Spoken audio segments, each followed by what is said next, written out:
got to stand up strong. Ain't the truth about themselves to understand what went wrong. I know we can find a way. I know we can find a way. I know we can find a way to stand up, stand up, stand up.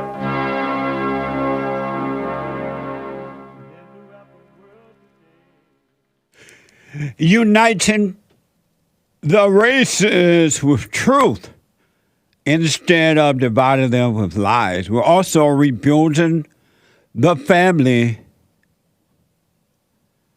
by rebuilding the man. I am Jesse Lee Peterson. Good morning. Hi, y'all.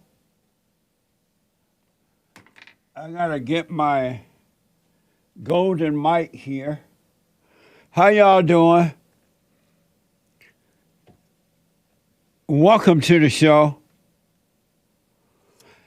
I am Jesse Lee Peterson. You can get involved by calling 888-77-53773, 888-77-JESSE, Jesse, Jesse. My biblical question for this week, the biblical question, what is your nature? What is your nature? Interesting, huh? We have every way that you can watch and support the show listed on JesseLeePeterson.com/show. JesseLeePeterson.com/show. And we are heard around the world by everybody and their mama, Monday through Friday from 6 a.m. to 9 a.m. Pacific time, 9 to noon Eastern time.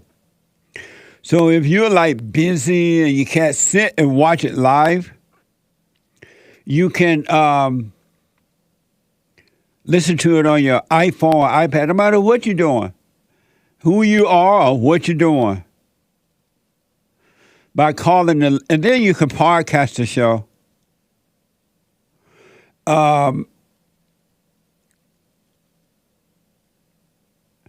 By calling the listen line on TalkStream Live at 641-793-1500. That's 641-793-1500. And don't forget to follow us, Jesse Lee Peterson, on Instagram,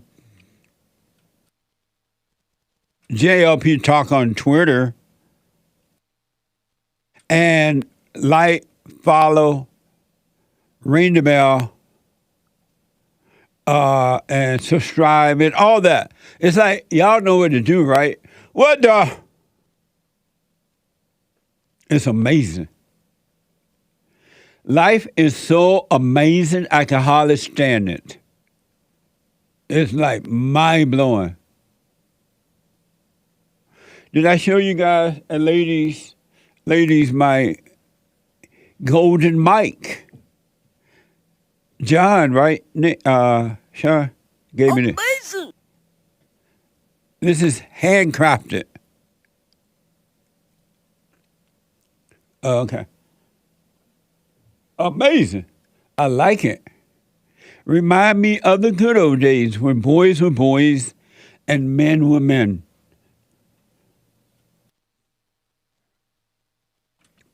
So, it is Thursday. And for the newcomers and the new listeners, yeah, thank you, John, for the EIV handcrafted golden mic. It's so, I appreciate other people's talent too. And John got talent from the old school. Amazing! It is handcrafted. Isn't that amazing? Anyway, for the new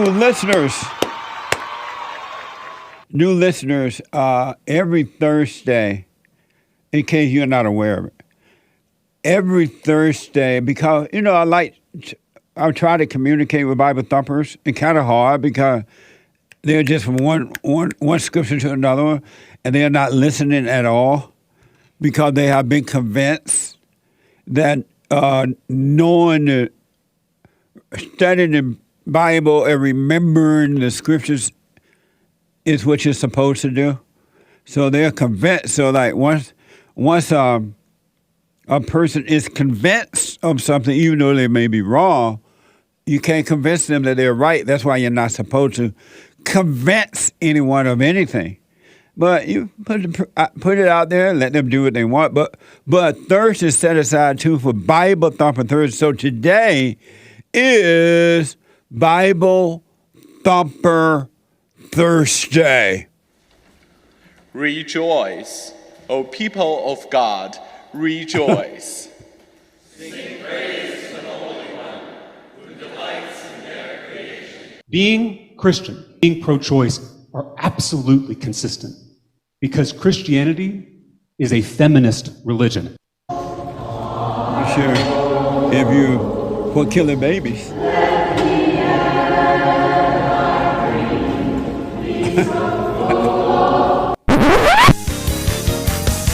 While he was out in the community, Bible thumping about salvation and family values. All my life I had to fight. At home, he was wailing on me. But I kill him dead before I let him kill me. Bible thumping. Christian men must listen. They must sit at the feet of Christian women. I hate everybody, but you're supposed to love everybody. First Bible teacher that Jesus had was his mother. My mom is my shepherd. I shall not want.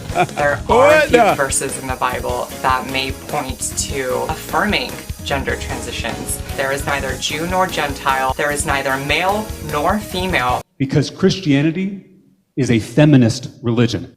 That's for sure. What a mess! What a mess! Do what you want. But I suggest, do what you want. Stay in your hell, or you can come out of your hell. It's up to you. The truth, one interesting thing about the truth, is so interesting to me, is that it will let you live in your hell. And it will just let you live there, knowing that you don't have to live there. The truth knows that you don't have to live in your misery. You don't have to live in it. But most people, not all, but most, a handful, don't love living in their misery. They don't love the hell. And so they seek to overcome, and they find the truth, and the truth makes them free. And they have peace on earth. But most people love their misery. They really do. They get angry. Don't tell me anger ain't good. I love my anger. You're supposed to have anger. They'll get mad at you even suggesting that anger is evil. You know how you have those, there are people who, they have like Tourette syndrome or something where they hit themselves all day. You ever seen that, Hassan? Is it called Tourette or something like that? Where people, they jerk or they hit themselves all day. Yeah, yes, sir. They call it Tourette? I believe so. Something like that. An angry person is like a Tourette person. They go around slapping themselves all day long. Really, spiritually, they hit themselves all day long. Day and night. That's what angry people do to themselves. They beat themselves up spiritually day and night. And they love it. Even though it's painful, they love it. And you can't convince them. You don't need to be. Anger is not good. They're like, don't tell me that. I love my anger. I need anger to protect myself. Why they beat themselves up. Why they have fear. But they love their fear. But then there are some that don't. There are some. A handful though. Not many, not most, but a few. And they find it and they become free. They're like, what the? I didn't know. And once you become free of anger, fear disappear. Judgment disappear. Guilt disappear. The light is available. The truth is at hand. And you're like, what have I been missing? But it's up to you. The truth is not going to interfere with you at all unless you welcome it into your life. If you don't welcome it, it's not going to force itself at all. So it's up to you. You can live in your hell or you can live out of your hell. You can have paradise on earth or you can have hell on earth. Anyone that has anger is in hell already, right here on earth. You're walking dead and don't know it. Your eyes are open and barely breathing, but you're dead. You're in hell, you're miserable. And you try to suck the life out of everybody else, make them miserable to bring them into your hell, because that's what hell is like. Constantly slapping yourself, beating yourself up, and then trying to beat up other people so you can get a false sense of life. What a shame. And Christ came and he conquered all of that. It is done. It is finished. And there are Christians waiting for Christ to come back. What are you waiting for? I'm waiting for Jesus. He's going to come and take me up, they say. What? It's already done. Don't look behind you. Don't look before you. Don't look here or there. Look within. You already have it. You have it already. And anyone that has fear, that has anger, has fear. And has fear, have anger. How many times have you been afraid within yourself just today alone, this morning? It's 6:14 a.m. Pacific time, right? How many times this morning have you already experienced fear in yourself that came from a thought? You thought about something in the past or what the future or something, and you experienced fear from it today already. Just think about how you going to feel at the end of the day, worn out, because you love your anger. Anyone that has anger has fear. And even these, our servants have fear. The so-called politicians that work for us, we're not supposed to be working for them. They are to serve us. That's what we pay them for. They have fear. They have anger. I want to get, and I've said over and over and over and over and over again, the Republican Party and the Democratic Party are the same. We have a one-party system in our country today. No longer is there a two-party system. It's a one-party system.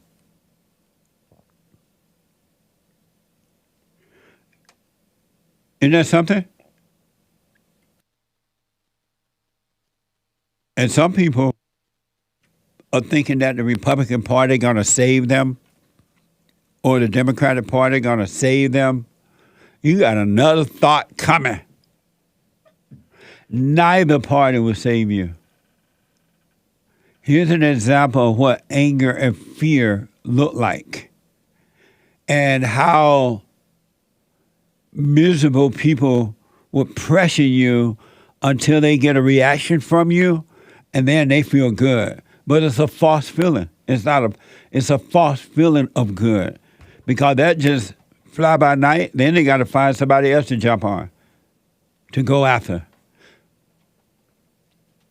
Here's an example what anger and fear will do to you. This is from CNN.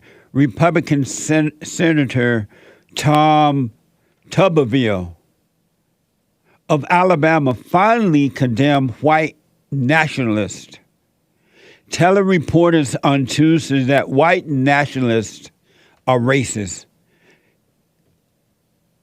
Watch this compilation.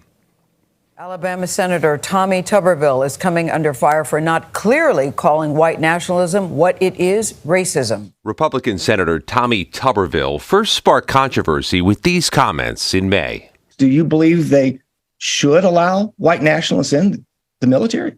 Well, they call them that. I call them Americans. Calling people nationalists, white nationalists is just another word that they want to use other than racism. The thing about being a white nationalist is just a cover word for the Democrats now, where they can use it to try to make people mad across the country. Identity politics. White nationalist is someone who believes that the white race is superior to other races. Well, that's some people's opinion. This is deadly serious stuff. And for a member of the United States Senate to speculate about what white nationalism means as if it's some benign little thought experiment is deeply and terribly disturbing. And then white nationalist is somebody that thinks that they should be the only ones in this country. Okay? Racist all the time. Right, racist. That's what I'm saying. I'm totally against white nationalism. I'm totally against it. It's racist, okay? We don't need that in the military. Can you explain why you continue to insist that white nationalists are American? Listen, I'm totally against racism. And if the Democrats want to say that white nationalists are racist, I'm totally against that too. But that's not a Democratic definition. The definition of a white nationalist well, is that's your definition. My definition is racism bad. The definition, the definition is that the belief that the white race is superior to all other races. Totally out of the question. So do you believe that white nationalists are racist? Yes. If that's what a racist is, yes. Thank you. But that is the definition. See how the demons go after the one that refused to agree with the lie. And that's a big picture of it. But think about your own personal life. How many demons go after you within yourself and outside yourself, inside of others, when you refuse to go along with them? The demons can't stand for one person to get away. Because misery loves company. Evil love evil. And hate good. Look how they were pressuring that man just because he would not agree with them. And if you notice that the attack is always upon the white man, but every race, because of the ego, the fallen nature, think that their race is better than the next race. So I guess everybody would be that way, but they try to act as though it's just white people. The black race think that they're superior. The Chinese think that they're superior. The Mexicans think they're superior. That's what happens when you're in a fallen state. And they were just on him, right? And Satan told them, there's one man that's trying to get away. Go after him. And they went for him. And he caved. He caved. He is afraid to stand alone because he has anger. Anyone who has anger has fear. All in the name of Jesus. You hear the so-called Christians saying that Jesus was angry. They have fallen for the lie. Can you imagine, if you can, that there are human beings walking this earth defending having anger, fight to have anger. And to the point they'll use Jesus' name to say anger, to justify anger, while at the same time, inwardly, they're miserable. They don't have perfect peace. They have fear, they're jealous, they're competitive, and they have passion, and they're up and down emotionally, and they're looking for love from other people, knowing that nobody cares about nobody, but they still try to get it. because they love anger. They worship the devil, and they call him Jesus. But they forced that man, Tommy Tuberville, to cave. I'm going to play that one more time because I want you to pay attention. I want to encourage you to pay attention to your life and notice how when you finally realize that anger is not good. I'm not happy with anger. What the? And you go and you forgive your mothers, and then you are born again of the Spirit of the Father. Even your mother turned on you. She was already turned anyway, but it become apparent that she turned on you. She's not your friend, right? And she go and build an army against you, like all of Satan's children do, because the devil's children cannot stand alone. So they join groups, right? That's what these people are doing to Tommy Tuberville. They can't stand alone, so they all pile up on him at the same time and just go after him until he caves. And then they're satisfied, and they roam the earth and see who else they can destroy to get to overreact. So Tuberville, according to CNN, condemned white nationalists, right?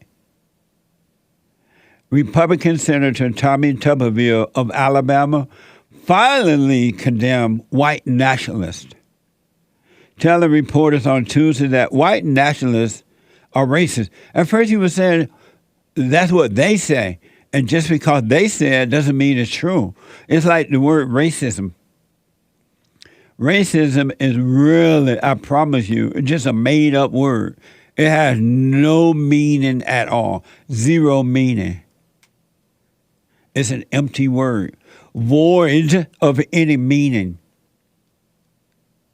But because you have anger and fear, they have been able to use it against you by putting false definitions around it. And because you have anger and fear, you're subject to the world. You've fallen for it, and now you're afraid to stand up for your own country. The country that was founded and built by white men. You're afraid of an empty word because the fear, which is anger, makes you think it has real meaning. And that's what they're doing with all these words when they want to control you. And if you don't cave into one name calling, they'll pile up. They'll just look for the worst of the worst words, trying to get a reaction. And that's what the devil does inside of you. He needs you to react, to give him life. And that's what he does outside of you, inside of others, needs you to react so that it can get life. That's what people do to one another. And it's not them, but it's the demons that made a home in them. So I just want, in case we played that really fast, I want to hammer this home to you. So, because there are a few people who really want to overcome, of all races, right? They just didn't know. Oh, I didn't know I was supposed to forgive my mother. What the? I thought my mother was a victim. She's not a victim. The daughter of the devil is not a victim. But I want you to watch this with Tommy Tuberville and watch and pay attention to your life and see that it's happening inside of you and outside of you from your little surrounding, your family, so-called friends and co-workers, whatever. So watch this from CNN. Alabama Senator Tommy Tuberville is coming under fire for not clearly calling white nationalism what it is, racism. Republican Senator Tommy Tuberville first sparked controversy with these comments in May. Do you believe they should allow white nationalists in the military? Well, they call them that. I call them Americans. Calling people nationalists, white nationalists is just another word that they want to use other than racism. The thing about being a white nationalist is just a cover word for the Democrats now, where they can use it to try to make people mad across the country. Identity politics. White nationalist is someone who believes that the white race is superior to other races. Well, that's some people's opinion. This is deadly serious stuff. and for a member of the United States Senate not the crime, to speculate about what white nationalism means as if it's some benign little thought experiment is deeply and terribly disturbing. And then? White nationalist is somebody that thinks that they should be the only ones in this country, okay? Racist all the time. Right, racist. That's what I'm saying. I'm totally against white nationalism. I'm totally against it. It's racist, okay? We don't need that in the military. Can you explain why you continue to insist that white nationalists Look at the are devil American? asking the question. Listen, that's the devil I'm asking totally the against question. racism. And if the Democrats want to say that white nationalists are racist, I'm totally against that too. But that's not a democratic definition. The definition of a white nationalist Well, that's is your definition. My definition is the racism definition. bad. The Next question. The definition is that the belief that the white race is superior to all other races. Totally out of the question. So do you believe that white nationalists are racist? Yes, if that's what a race is, yes. Thank you. But that is the definition. See that? Demons going after him. It's a spiritual battle, folks, and it's happening within you and then outside of you, inside of every human being walking this earth. When will you wake up and have paradise on earth? You don't have to wait until you leave the earth to have paradise. What? You're dumb for thinking that.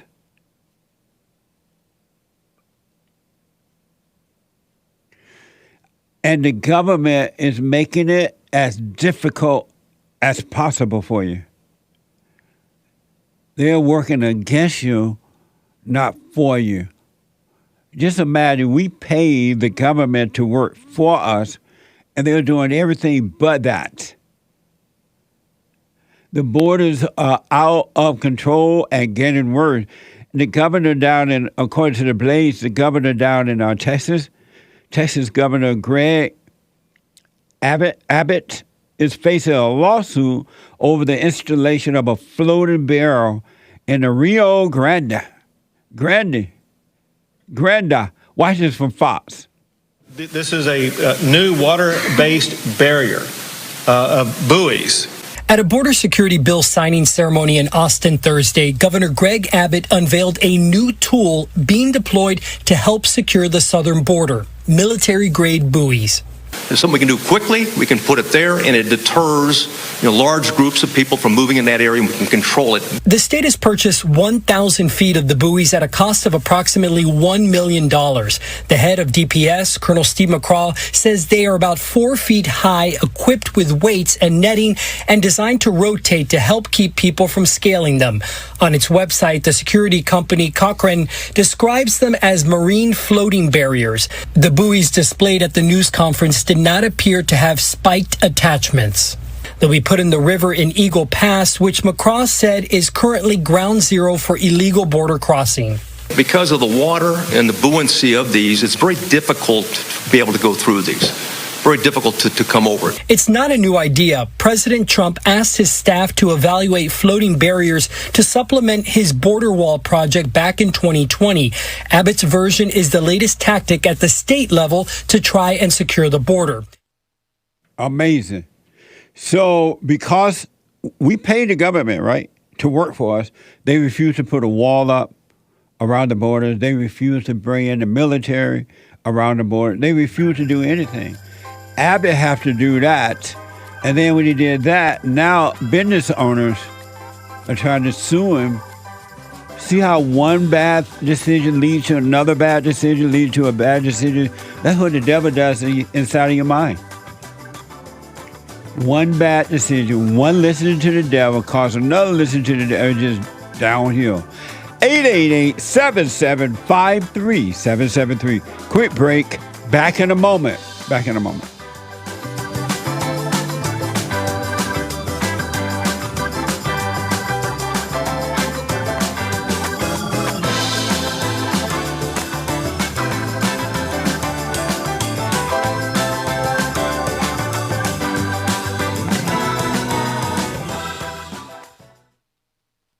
I have books that are amazing.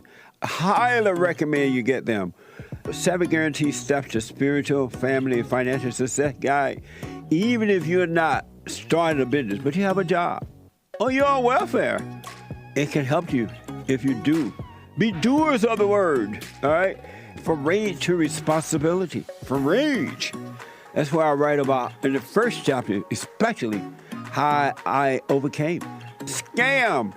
How the black leadership exploits black Americans. They are using them. And blacks are too willing to be used.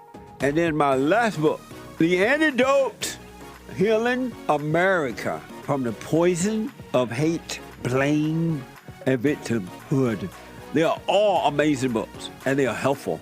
Go to rebuildingtheman.com if you want an autographed copy, or call 800-411-2663.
Okay, welcome back. 888-7753-773.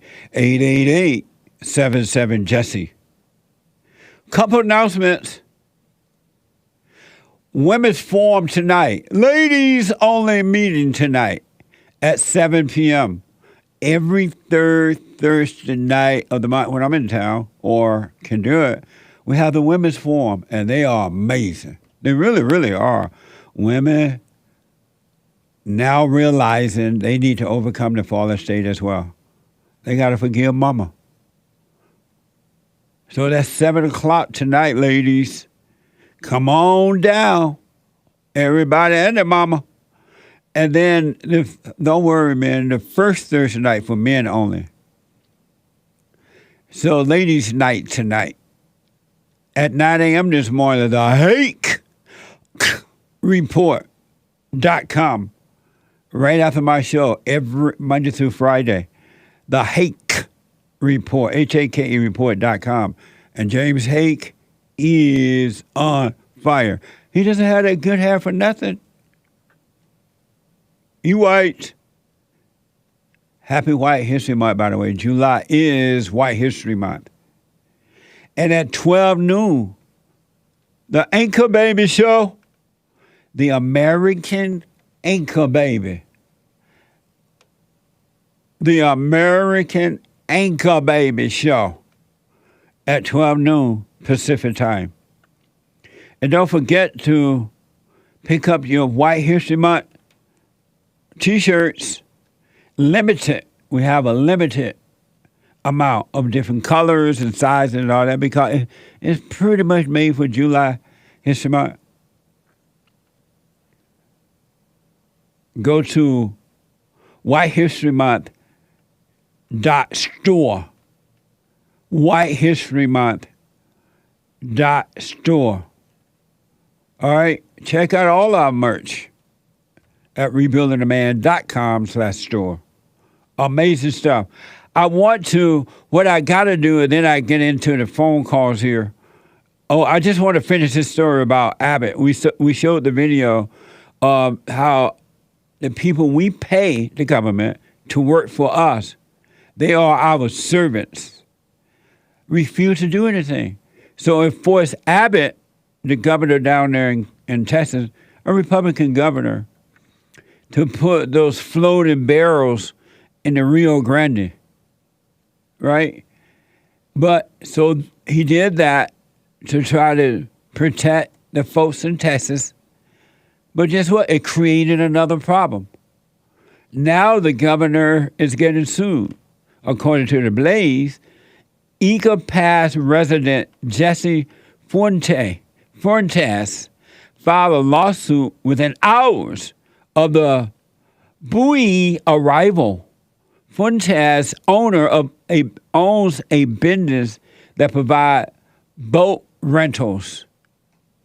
The lawsuit says the business would be unable to conduct tours and kayak sections because of the buoys.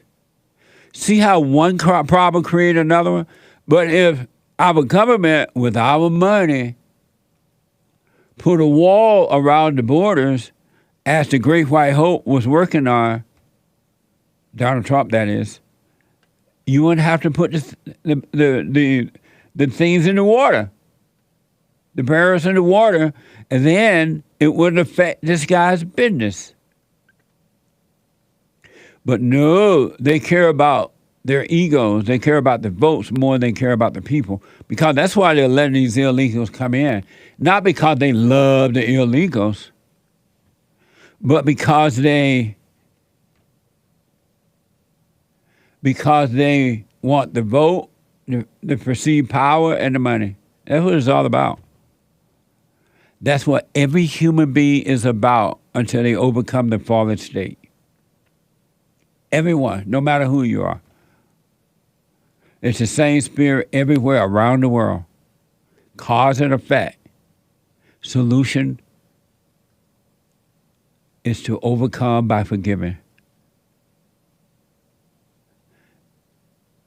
And if you don't forgive, you're just going to be living in hell. You're never going to be free. Ain't no other way out. Zero. And again, the truth is not going to impose itself on you. You have to welcome the truth. And most people don't.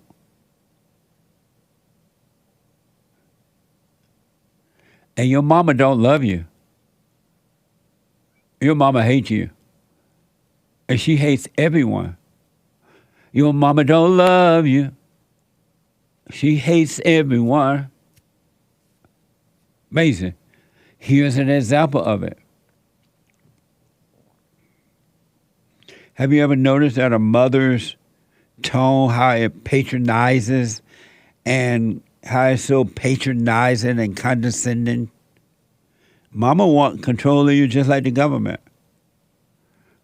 Because mama is in a fallen state. Satan is her daddy, her God, and she's miserable.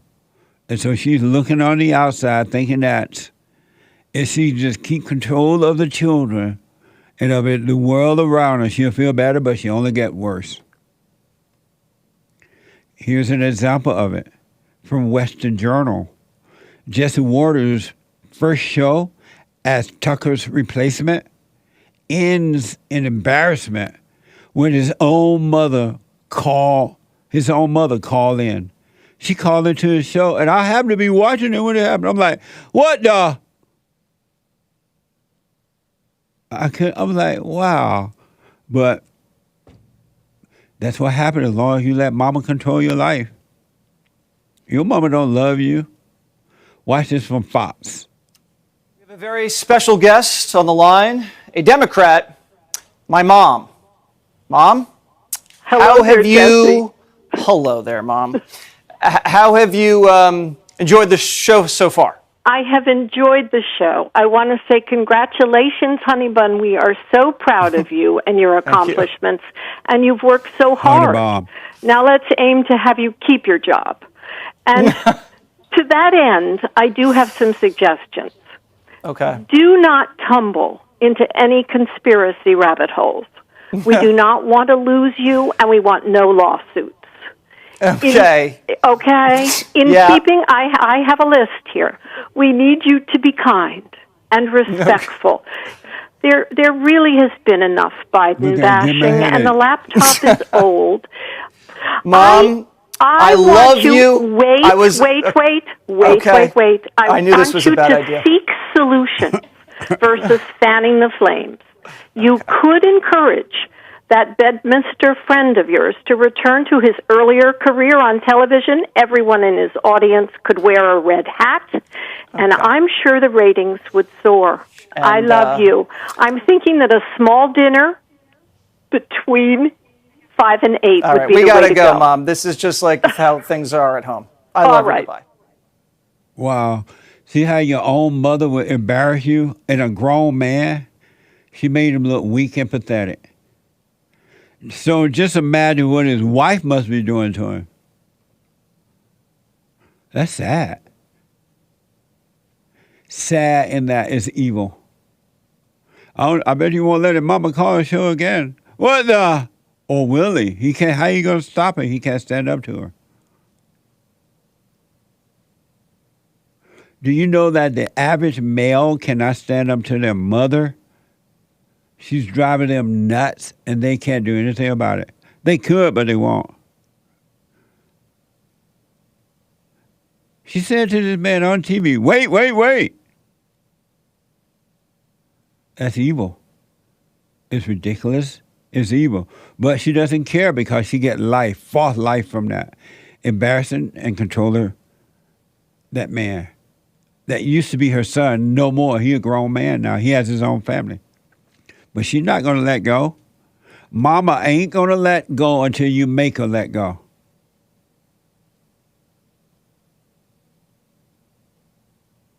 When I look at the world, it fills me with sorrow.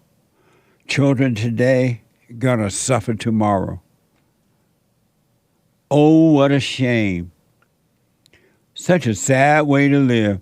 It's like Christ came for nothing except for those few, the handful that will welcome him. Amazing. Let me go to Juan, a first-time call out of California. Juan, welcome to the show. You're on the air. Oh, good morning, Jesse. How are you? All is well, sir. How are you? I'm doing great. Good. Hey, Jesse Waters got a terrible mama. And I don't know, and all mothers are evil like that until they forgive their mothers and return to their fathers. But I blame Jesse Waters because he's a grown man now, and he is allowing that to happen by going along with it rather than giving her the finger. Yeah, 2 minutes of it over air. I know, for the whole world to see. So just imagine his wife, what she must be doing to him, seeing how weak he is with his mother. What a mess. Have you overcome your mother? Of course. You forgave her? Yes. What did she say when you went to her and forgave her? She was surprised. She was surprised I mentioned it to her. Even told her I forgave her. Well, I'm glad you did, man, because until you're born again of the Spirit of the Father, there is no way out. Thank you, Warren. I appreciate you, man. Thank you. Super chat. Super. Good morning. I can't believe time going by like this. Good morning. Morning. How y'all? Fine. Amazing. What's your shirt say? This is the That's the one. Let's see. This is Peter cutting off the ear of the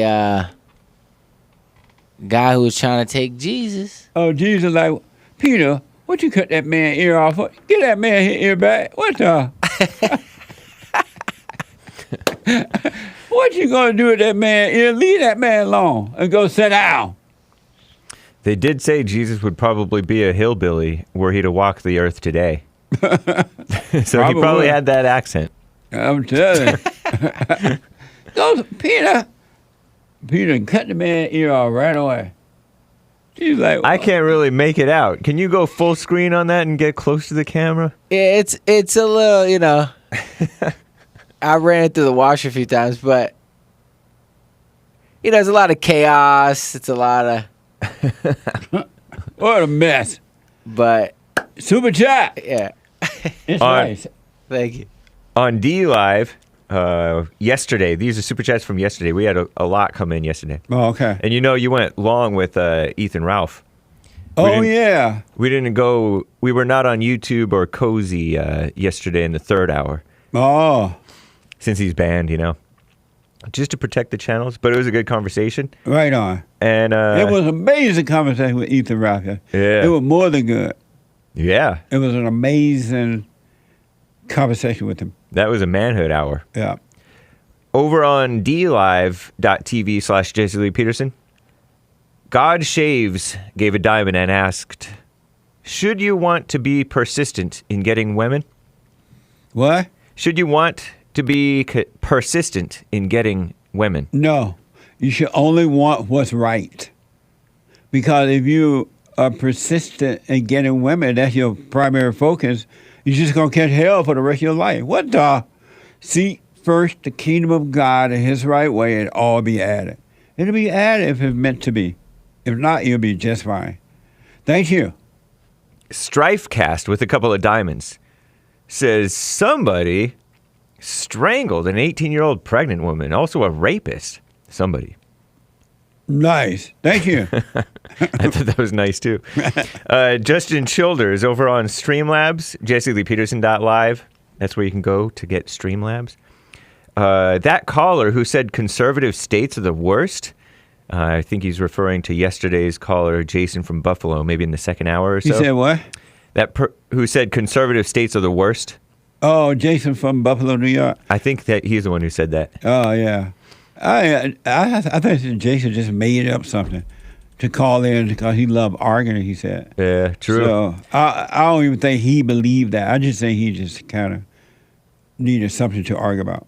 Well, Justin Childers states that caller needs to realize that no one likes the blue states because of blue voters in the cities. They like Minnesota because of lakes, not Minneapolis. Minneapolis is a dirty city nowadays, often crime-ridden. But they like the lakes in Minnesota. They like Oregon for forests and beaches, not because of dirty Portland. And red areas win, he says.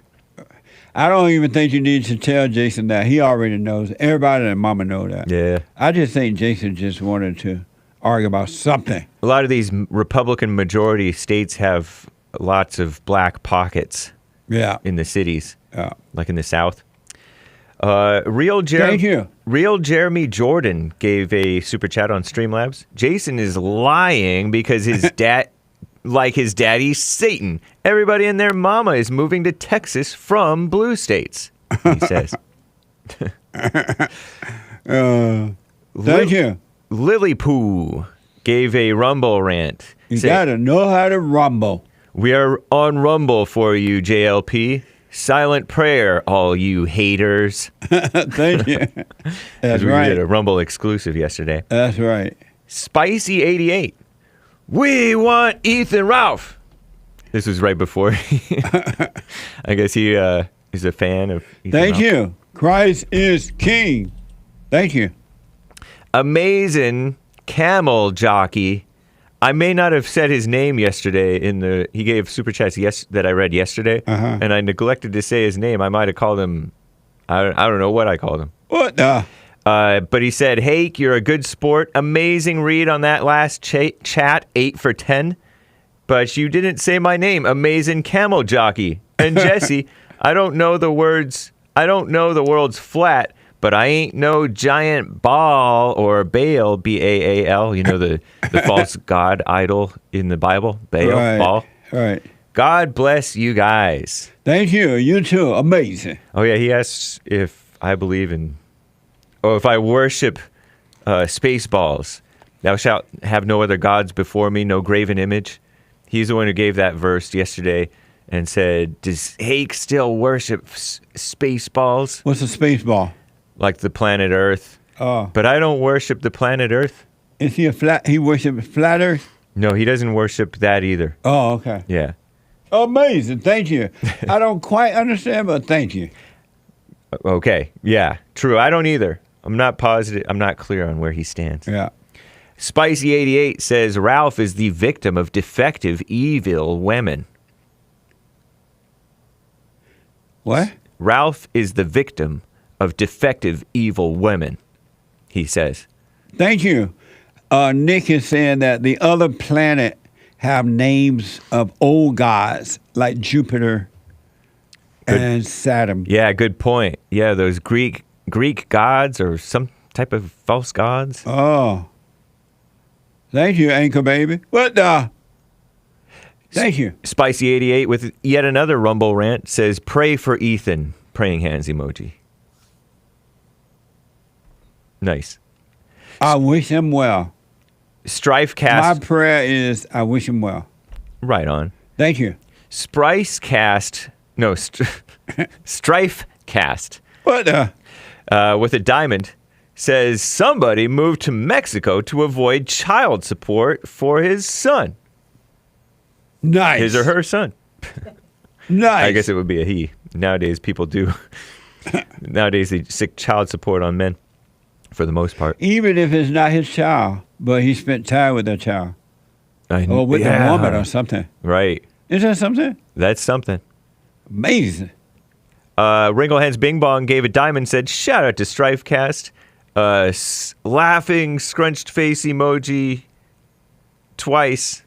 And some laughing so hard they're crying sideways. Nice. Thank you. Amazing. Wrinklehands Bing Bong. Thank you.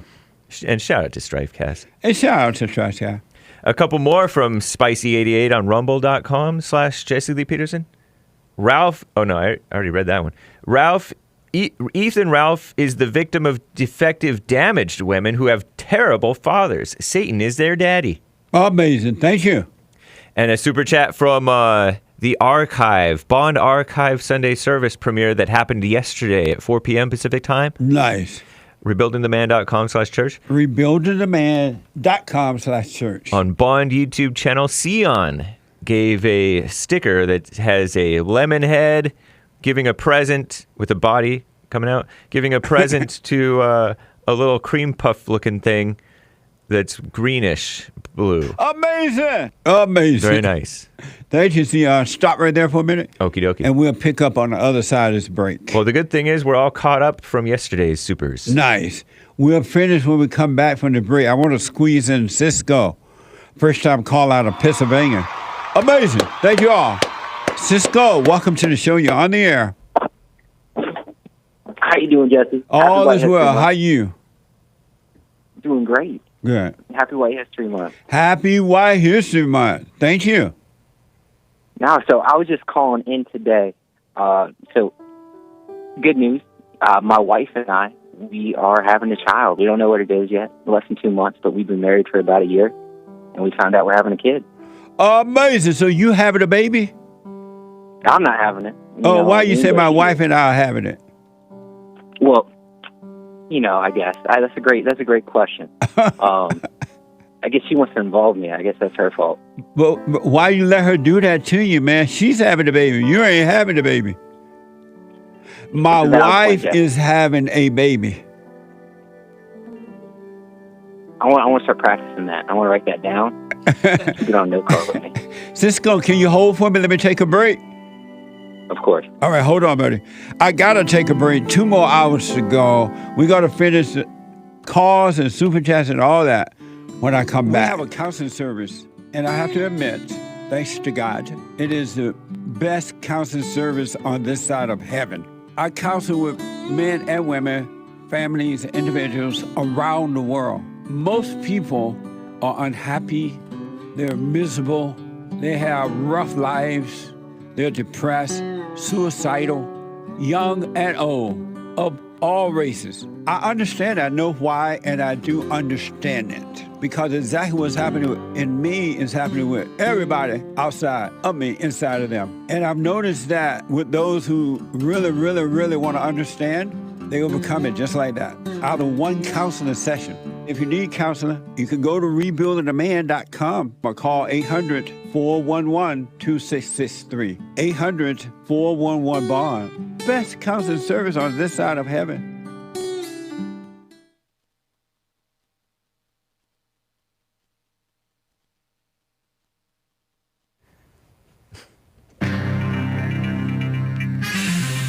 A shooting before the Women's World Cup in Auckland, New Zealand. 3 dead. Rest in peace. Isolated incident, I guess. I don't know. Terrorism? I don't know. They think that Trump's going to get indicted again. You know, probably kind of old news. 2020 J6 stuff. You know, the election shenanigans. And some other stuff. Some tornado damage down in North Carolina. Wow. We wish you guys well. This is the end of hour 1 of the Jesse Lee Peterson Show. It is Thursday, Bible Thumper Thursday, July 20th, 2023 AD. Stay tuned for hour 2. Jesse Lee will be right back to your calls. Hang tight, callers. The lines are full. JLP will get back to you, but first, Hake news, not women, not fake news. Not women. Yeah, it's not women either. Women's Forum is tonight, 3rd Thursday of the month. July 20th, 2023 AD, 7 p.m. at Bond and Los Angeles. Make sure you join, not us, but your fellow ladies and JLP at the Women's Forum. Not recorded, not streamed, totally private. And a highlight of the month, I assume, because the Men's Forums, which are the first Thursday of the month, are definitely a highlight. Berlin, Africa. Did you know that Berlin is in Africa? I'm kidding. Many people in the German capital of Berlin, per CNN, woke up to some bizarre news this morning. A suspected lioness, aren't lionesses in Africa? That's why I said that, is on the loose in the southwestern part of the city, per German, or was anyway. German police warned that adding people in the area should remain indoors until they capture the dangerous wild animal. What a mess. And another New Zealand shooting, a rare multiple shooting at the center of Auckland, New Zealand, just hours before the opening of the Women's World Cup, rattled the city as tens of thousands gathered to watch New Zealand play against Norway ladies in the first game of the tournament.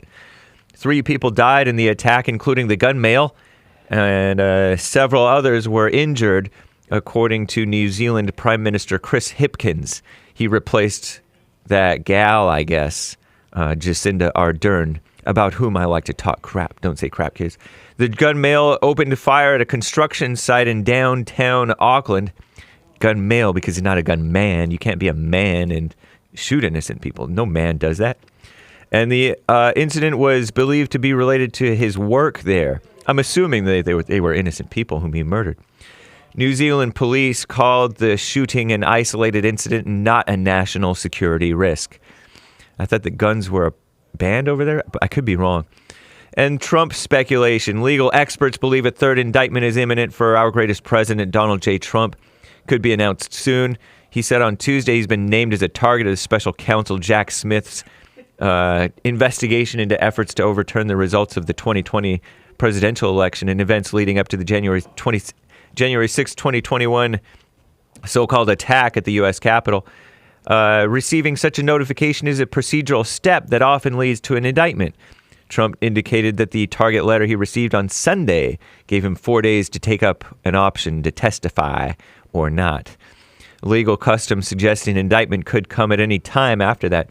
Tornado damage in North Carolina. A massive tornado in North Carolina severely damaged a Pfizer plant. Act of God? I'm playing around.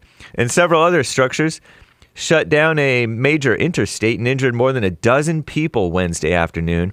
The tornado left EF3 damage in some areas, whatever that means, with winds estimated at 150 miles per hour, per the National Weather Service, tore through Nash County, around 45 miles northeast of Raleigh.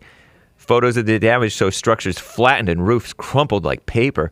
The tornado also toppled trees onto the Interstate 95, temporarily shutting down the highway in both directions. North Dakota has a male Democrat governor, Roy Cooper, right? Isn't he male Democrat? How embarrassing. Said the first responders are helping to clear the roads and provide other aid. Get this, a jury awarded a family $800,000 because chicken McNuggets were too hot and they didn't properly warn the customer dispensed through the drive-thru. I'm James Hake. Now back to JLP, hour 2.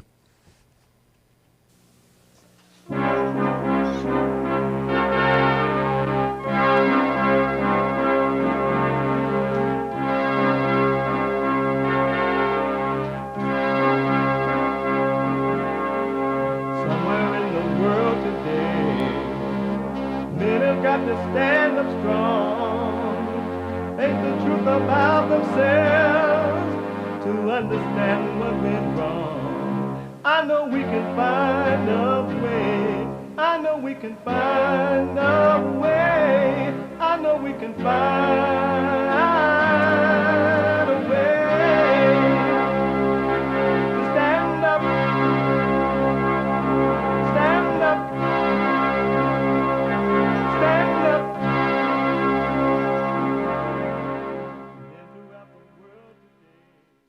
Uniting the races with truth instead of dividing them with lies. We're also rebuilding the family by rebuilding the man. I am Jesse Lee Peterson. Welcome to the second hour of the show already. You can get involved by calling 888-77-53-773, 888-77-JESSE. My biblical question, what is your nature? My biblical question for this week, what is your nature? We have every way that you can watch and support the show listed on jesseleepeterson.com/show. jesseleepeterson.com/show. And if you're out and about anywhere in the world, at the beach, anywhere in the world, whatever you might be doing, stuck in the airport or whatever, running away from the cartels or trying to sneak across the borders and you're in one of those big trucks, pile up on each other there in a truck, suffocating to death, you could be listening to the show by calling the listen line on your iPhone or iPad at 641-793-1500, 641-793-1500. And don't forget to follow us, JLP Talk on Twitter and Jesse Lee Peterson on Instagram. Hit the like button, ring the bell, subscribe, and all those things, all right? So it is Thursday, and every Thursday is Bible Thumper Thursday. I know I'm supposed to go to my seat now, but my mama's a 10-year cancer survivor, and she's standing right there. Wave your hand, mama. 34 treatments of radiation. You can't tell me what God wants. Somebody beside you don't understand your praise, but I want you to grab somebody around you that don't mind dancing, and I want you to hit the floor right now. Jesus saw Zacchaeus and he levels the playing field. Jesus institutes an affirmative action program.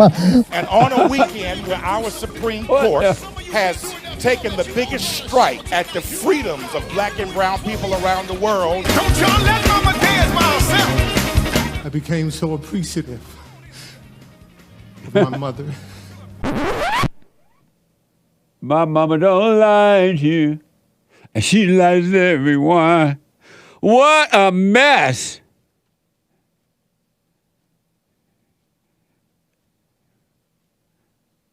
What a mess.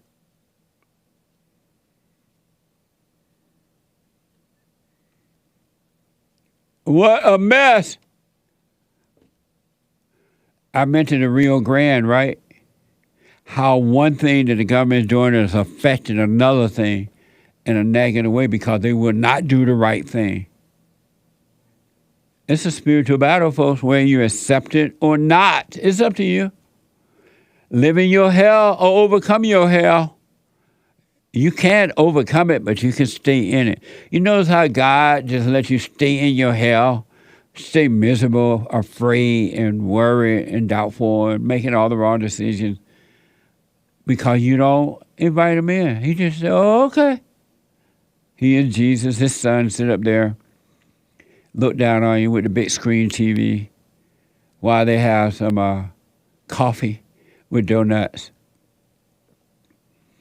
cafe mocha. And they just sit there and look like, what? Look at that one. Look, oh, look over there. Wow. Amazing. I want to go back to Cisco, a first-time call out of Pennsylvania. Cisco, you said your wife is having a baby. Yes, sir. Let me ask. Well, congratulations about it. First of all, is it a white baby? Well, so I'm Spanish and black. She's white though, so I guess she depends on how you want to look at it. Nice. Why didn't you say me and my wife are having a baby? My wife and I are having a baby. Why didn't you say my wife is having a baby? Well, when I said it, that's a great question, Jesse. It was a force of habit, I guess. After saying it so many times, it came out in that way. But you are right in saying that I'm not the one having it. I remember in the good old days when boys were boys and men were men, men would say, my wife is having a baby, right? And you know that is his, because it's his wife, right? His wife had a baby. But the women have, because the men are so weak, the women have forced the men to say, we are having a baby. Don't say, my wife having a baby. That sounds like we're all alone. We are having a baby. And now the men, because they follow the women and suffer, because every time you listen to the woman, you suffer, right? Now they're saying, we are having a baby. Men, you are not having a baby. Your wife is. What the? But congratulations, man. Thank you. Thank you again. Do you have any tips? I'm sorry? Do you have any tips for a first-time father? Yeah. Number one, make sure you're a patient at all time. Do you know if it's a boy or girl yet? No, not yet. She's less than 2 months. Oh, okay. Make sure you're patient, overcome the anger so you can be patient and you can see how to protect your child from the mother destroying him or her. And your son or daughter will appreciate you and love you forever, and they won't have to suffer the way that you and I and other people whose father did not protect them from the mother will have to suffer. So make sure you overcome the anger. Will do, Jesse. Have you done that yet? I have forgiven my mother actually upon your request. I've been listening to you for about 6 months now. Uh-huh. It was funny. When I went to her, she didn't know what I was apologizing for, but that's women. Yeah, she knew. She was just pretending not to know. Yeah, no, she was oblivious. Like, no, I don't even know what you're apologizing for. Hey, but what can you do? That's right. It's on her. And how about your father? Oh yeah, no, I had a good talk with my dad because growing up he was for sure the provider type, not the sit you on the lap, Danny Tanner style. Right. He was for sure just provide. You need something great. He wasn't like sitting down and hug, but as I've grown up, I've been able to have those conversations with him, and now we have a great relationship. Well, good, man. Well, here's what I recommend: you stay with the silent prayer if you're doing it. If you're not, do the silent prayer so you can see out of your imagination, out of thoughts. And I promise you, man, the truth will lead you. And it will protect your child from the mother destroying it. And hopefully she is working on herself, too, to overcome that anger. Because if she doesn't overcome the anger, she will not be patient with the child. She will destroy the child if you're not paying attention. So is she working on herself? No. Not in the way I guess she would want. I'm sorry? Not in the way that we would want. And so have you told her to work on herself? In a polite way, very tactfully, I guess. And what do you mean by that? I'm not as forward as you, Jesse, but in a very polite, tactful way, I guess I've brought things to her attention, and she's been working on them. What'd you say, honey, please work on yourself? Well, not like that. It's more of whenever I see something that I don't like or something that's not, aligned with God, yeah. I kind of point things out. Like, hey, this is what I think, and this is what I would like going forward. And she's, being a white woman, she's very complacent. She typically makes amends with me, and we can typically come to some type of compromise or something that makes sense. Have you told her she needs to forgive her mother and return to her father yet? Oh no, that's I'm not at that level yet. And what do you mean by that?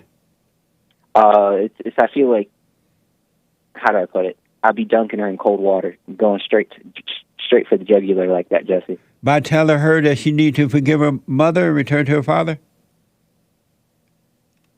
Yeah, because her and her mother are two birds of a feather, I feel like. No. Her mother poisoned her, making her real resentful towards her father. Yeah. Well, she's going to give your child pure hell. And her mother will too, because if she haven't forgiven her mother is controlling her, which means that her mother is going to control your marriage and your family. Something to work on for sure. I'm sorry? It's something to work on for sure. And so, is this, in your experience, Jesse, is this something that happens quickly, or does it take time? It's happening even as she is carrying your child, because an angry woman can corrupt the child even in the womb. But it starts to happen right away because an angry person don't have any love at all. They only have hate. And so it's going to start right away because she has... Rather, what I was saying, the change that change or bringing someone to the truth, how long is that process? I mean, in your experience, I have you see. been able to... The moment that you see that you have that anger and that is wrong to be angry because you see what it brings on fear and doubt for you and that your parents can help themselves, in that very moment, especially when you go and forgive, the heart would change and then the light would start destroying the not you, meaning it bring you out of the mind, out of your thoughts, which are not your own, and he'll start to work on you right away. And it could happen instantly, but most people believe that they are their thoughts and feelings. They have identified with it. So it's harder, it takes longer to overcome that, which is the ego, the nature of the devil, right? But if you understood, if you can see clearly that you're not your thoughts, you're not your feelings, those emotions, you're not your body, you can overcome it right away. But for most people, it takes a long time because they think that they are their thoughts, they think they are their body, and that they are those emotions, and they're not.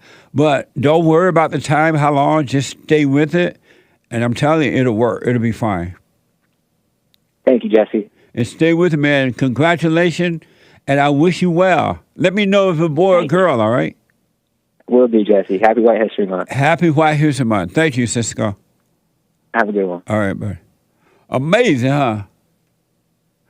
I suggest you guys, when you start dating, on your very first date, you're out, wherever you're at, Wendy's or McDonald's, wherever you might be, you ask the woman, if we should get married, not that I plan to marry, but if we should get married, will you obey me?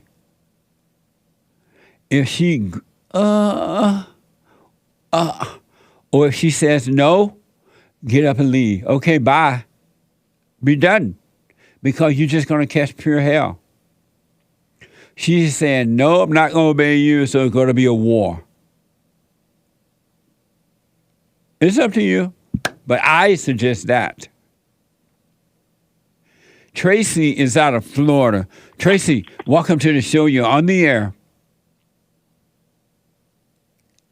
Hey, Tracy? Yeah. You're on the air. Oh, hi. Hi. I need advice. It's concerning my brother. Yes. Okay, so I have a brother who's about 3 years younger than I, in his 30s. And, okay, so we moved from our birth state to another state, right? Right. And not together, but separated. I moved first, and he came 2-3 years later. And so he ended up going back to, our home state. He found a girl there, told her mother, hey, don't worry about it. I'll pay for everything. He owns his own business. So he saw the girl. He's like, immediately, I guess, he's drawn to her because she's probably pretty or something.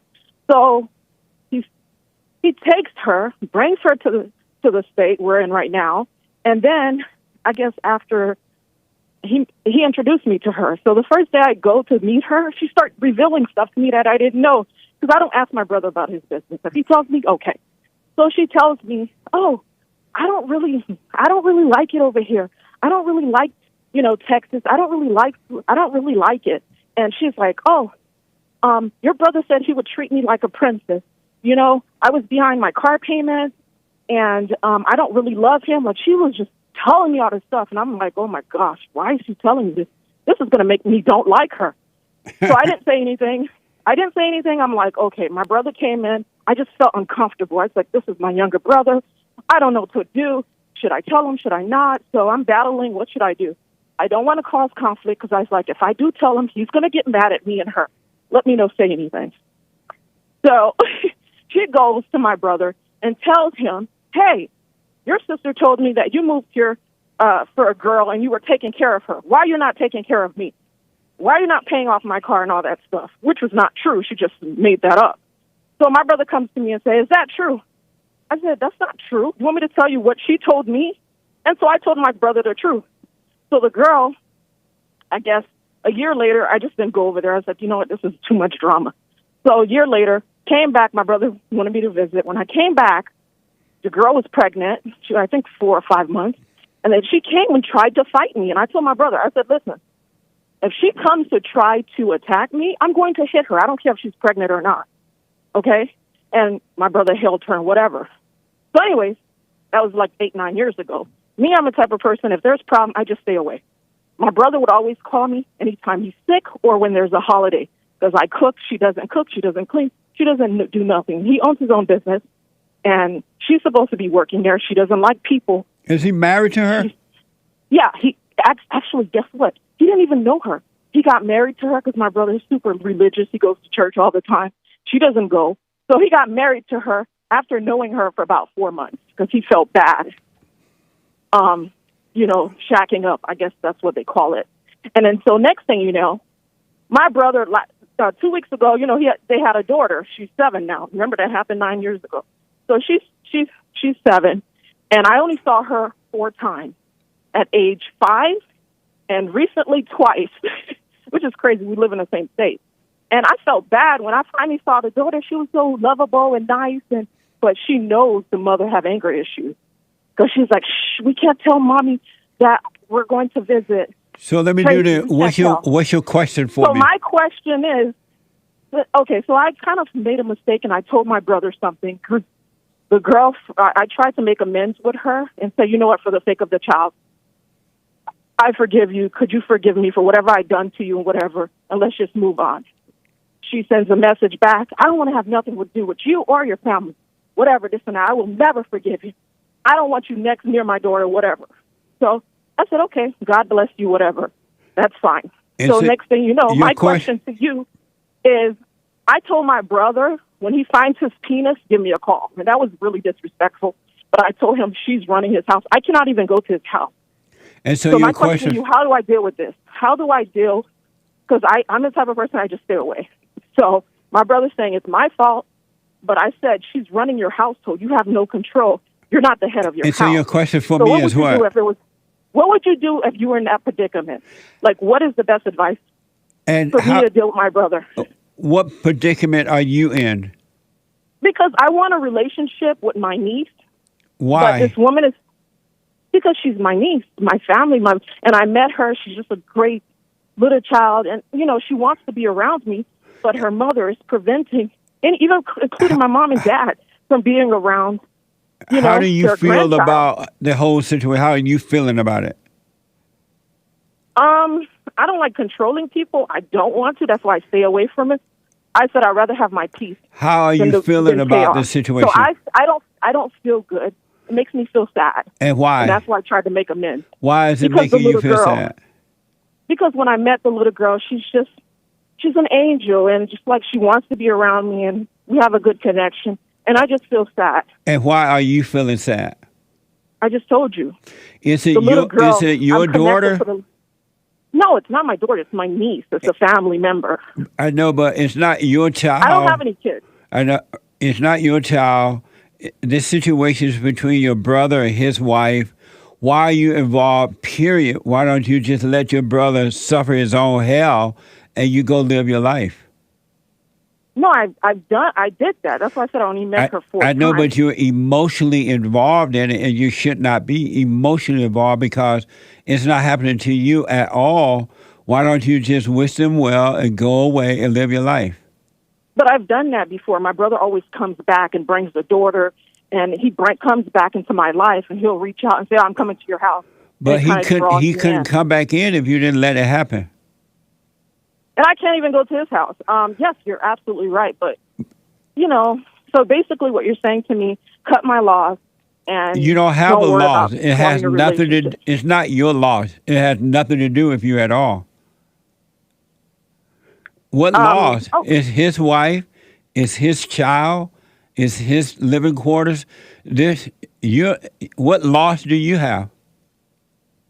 Perhaps you don't understand. I just said I was connected to the child when I met her. But you have no business being connected to somebody else's child. Well, I'm not saying connected where it's attachment. I'm just saying it's an unfortunate thing. So what your advice to me is just let it go and live my life, and that's it. Because if you really think about it, you're no different than the girl, his wife, right? Because your upsetness about it is about you. It's not about him or her or the daughter. It's about what you're not getting. Just like his wife is about what she's not getting, and he's upset about what he's not. It's not about anyone else. It's not your loss of the girl. It's your loss for your own ego purpose.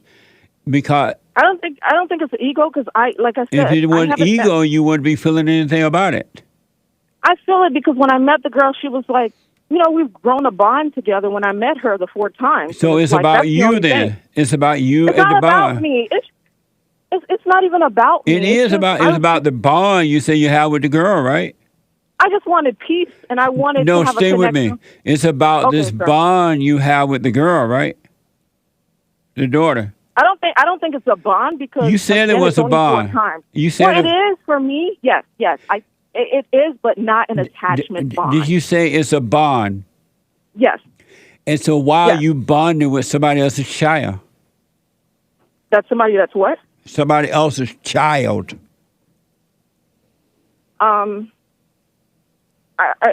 Again, my brother keeps coming back. I don't. Why are you bonded? It's not your brother's fault that you're bonded with his child. Okay, I think your advice is to let it go and focus on my own life. No, you didn't answer my question though. Why are you bonded with someone else's child? Okay, well, it depends how you define bond. For me, bonding is spending time with the person and just being an auntie. That's what it is. But why you need to do that with somebody else's child and you're bonded like that until it's affecting you emotionally? This is the first time it affects me because I actually told him. But you're still being affected by it. You're upset. You don't like the girl. You don't like what's happening. No, I don't have no feelings towards the girl. No, you hate the girl. It's not about me disliking her. No, you hate the girl. If I dislike her, I wouldn't want to see her. No, I don't. Hey, I have no hate for no. I forgave her. If you didn't hate her, you would be emotional about it. I'm emotional because she was so mean to me. I was like, oh my gosh, I'm being nice. That's not why you're emotional. You're emotional because you're angry. I'm not angry at her. To yes, be honest, you are. I'm not angry. If you were not angry, you wouldn't be emotional about anything that she does. But she didn't do anything. She just simply was, basically shutting everything down. Like, I would never forgive you. Oh, this and that, whatever. So I was why like, does that bother you? If you were not angry, why is that bother you? That's not bothering me. The fact that my but you're not being honest with yourself. You're being bothered. I'm telling you the truth. What's bothering me is that my brother is not being a man. What does that have to do with you? Because you always talk about the man is the head of the household, and this is coming to light right before my eyes. I know, but what your brother does is or is not, why is it affecting you? It's not you. Yes, it's affecting me because I'm a human being. I have feelings. That's my family member. That's why it's affecting me. But if you want me to be a robot and not feel anything, okay, let's try to do that. What good is it doing you to be affected about what your brother does? It's not doing me any good. I was just trying to explain to you how this affected me in the past. It's not affecting me. I know, but what I'm trying to get you to see is that your emotions, your reaction to your brother's life has nothing to do with your brother, has nothing to do with his wife. It has nothing to do with his daughter or a child, man, a boy or girl, but it has everything to do with you trying to get things to be your way. No, I just told my brother, I said, you know what, if I can't You're come not to your here. house, you No, can't come to it's I not heard what about you your said. brother. You said it It's has nothing to do with my brother. It's more so about myself and how I feel about the situation. Tracy, It's my you're in ego. denial right now. You're not admitting that you're No, wrong. okay, let me tell you something. You are right. I am in my ego because my ego wants things to be right between my brother and my niece. You're absolutely right. But do you know that the Because ego I'm is? human Do you being and I know have that the emotions, ego I have is of the feelings, and I devil? think family is important. You know I that think ego is family- of the devil? But you know in the Bible it says you need to love your Tracy, family members, your neighbor. you don't love them. What is love? You don't love them. Okay. Because I'm not trying to... this situation Okay, I is about you. It's not about them at all. It's about what Tracy wants. And if Tracy doesn't get it her way, she's pissed off. If I was pissed off, I wouldn't say, okay, you know what, God bless you. I No, would've responded no. in If you negative weren't manner pissed to off, her. you wouldn't be you would just say, "Oh, okay. I wish y'all well," and you would go live your life, and you wouldn't be affected at all. But you living in your imagination. Oh, this is my brother. It's my family. I'm supposed to love them. Who told you? Okay. Do you see that? Okay, so you're saying I'm not supposed to love my brother. I'm not supposed to be emotionally invested. It's not my business. I need to learn to let go. 100%. It ain't your business. You need to work on overcoming your ego. So how do you do that? By seeing that you have this anger, and as a result, you have fear, you're emotional, and you're trying to make the world do it your way, rather than But I'm not telling them to do anything my way. rather than going, facing what's going on in you, facing what's going on in you, facing what's going on in you, and deal with your life and stay out of other people's business. I'm not. He calls me. I never call my brother. He calls Natasha, me. He brings the little girl around. Natasha, me. You keep saying I'm in their business. Natasha, stay out of other people's business. Okay. Received. All right. I wish you well, Thank you. Natasha. Bye. Bye. 888-7753-773. 888-77 Jesse. See how people won't see themselves? If you are affected by any situation, no matter what it is, it's you. It's nobody else's fault. There's no one else to blame. It's inside of you. And Natasha is not willing to see that. If that girl did everything Natasha wanted her to do, and she was able to see their child 24 hours a day, Natasha would still be unhappy. Because it's inside of her. It's inside of each person. It's not outside. And these opportunities give you a chance to see what's going on in you so that you can overcome it.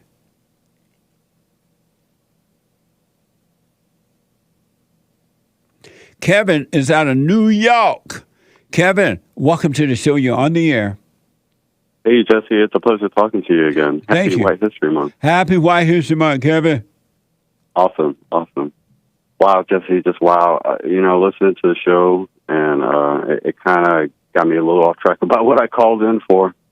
But at the beginning of the show, you mentioned how someone with anger kind of seems like they act like they've got Tourette's or something like that. Yeah, an angry person is beating themselves up 24 hours a day spiritually in the same way a Tourette person beat themselves up physically. They're constantly hitting their bodies. Oh, yes, absolutely. Yes, and even with that said, I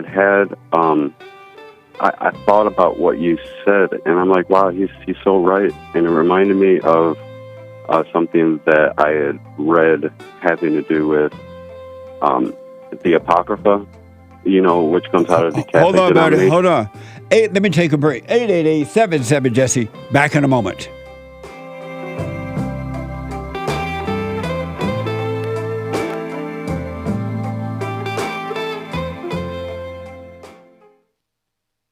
Now, I totally disagree with the way things are going, but you can't be angry because that's what the enemy wants. He wants to control you. They do things to make you mad so they can control you. It's like being married. And the wife would do things to make you mad, or she'll do things to make you feel good. And men do that to women too when they want something from the woman, especially sex. They'll make her feel good or they'll make her angry. And the woman's gonna have to say, you don't wanna be angry. You wanna speak up, you wanna disagree with what's going on, it's wrong, but do not be angry. Then you won't have fear, you won't have doubt, you won't have worries, you'll be able to see, but you gotta stay away from anger. That's why you must forgive your mothers and your fathers so that you can overcome the spirit of anger. It's a spirit and it's wicked. Nothing good in anger because it has no love, folks. You need love to defeat evil. And love is not a weakness. It's a strength. It's from God. It's His nature.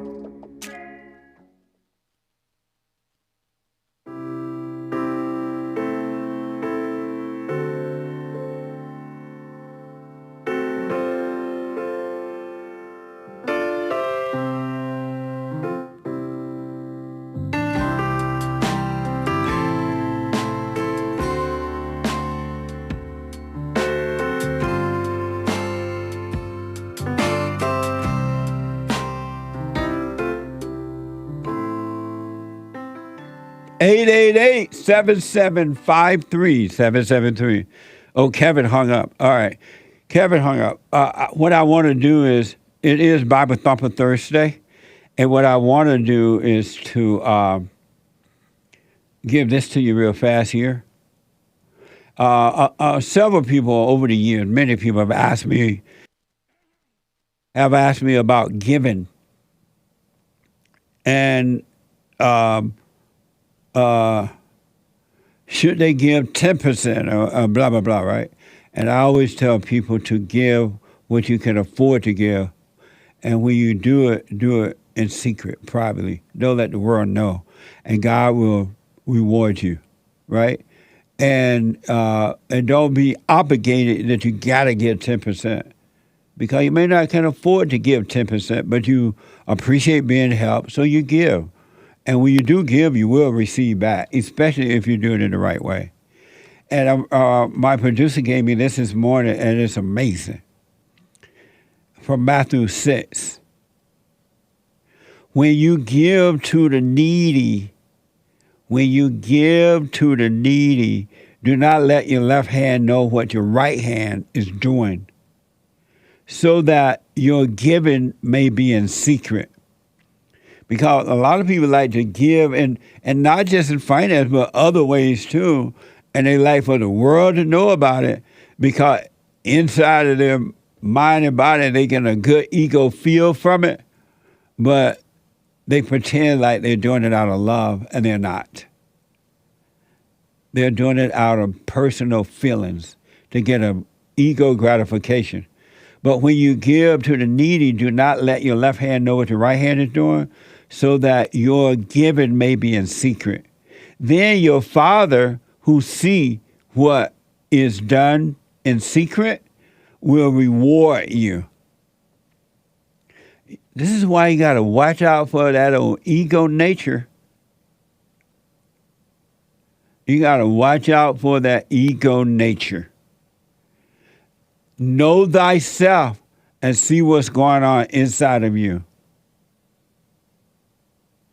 When you give to the needy, period, do not let your left hand know what your right hand is doing, so that your giving may be in secret. Then your Father, who sees what you're doing in secret, will reward you. But it's hard to do that if you don't see what's going on inside of you. And I want to give you an example of ego giving. And this happened a lot to the blacks. People, not all, but most people pandering to the blacks.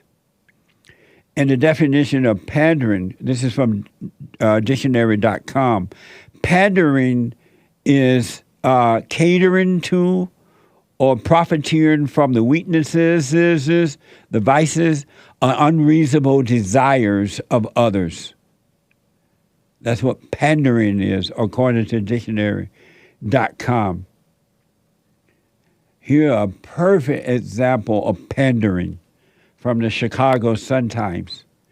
During a Sunday afternoon trip to Chicago, Kamala Harris praised the legacy of Jesse Jackson at Rainbow Push Coalition convention. Watch this from NBC. Good afternoon. Good afternoon. Please have a seat. I said to the congressman, I didn't know he could preach like that.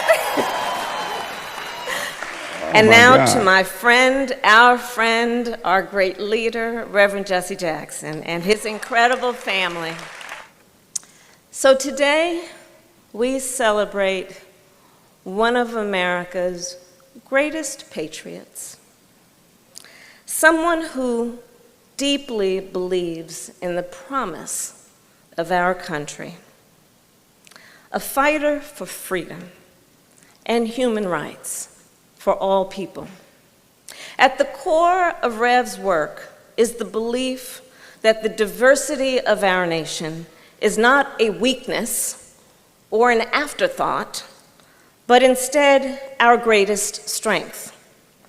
He has and continues to bring together people of all backgrounds, Black Americans, Asian Americans, Latino Americans, farmers, LGBTQ plus Americans, Native Americans, women, labor, union members, people with disabilities, our young leaders, and people around the world. That has been the work of Reverend Jesse Jackson.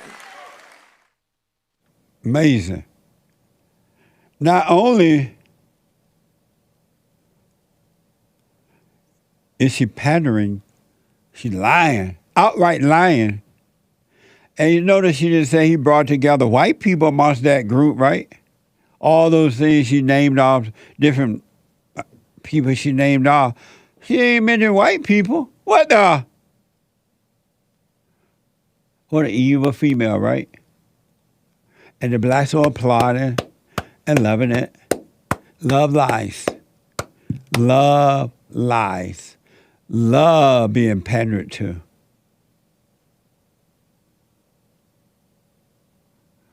What a sad way to live. When I look at the world, it fills me with sorrow. But you know what? You can stay in your hell or you can overcome your hell. It's up to you. It's really up to you.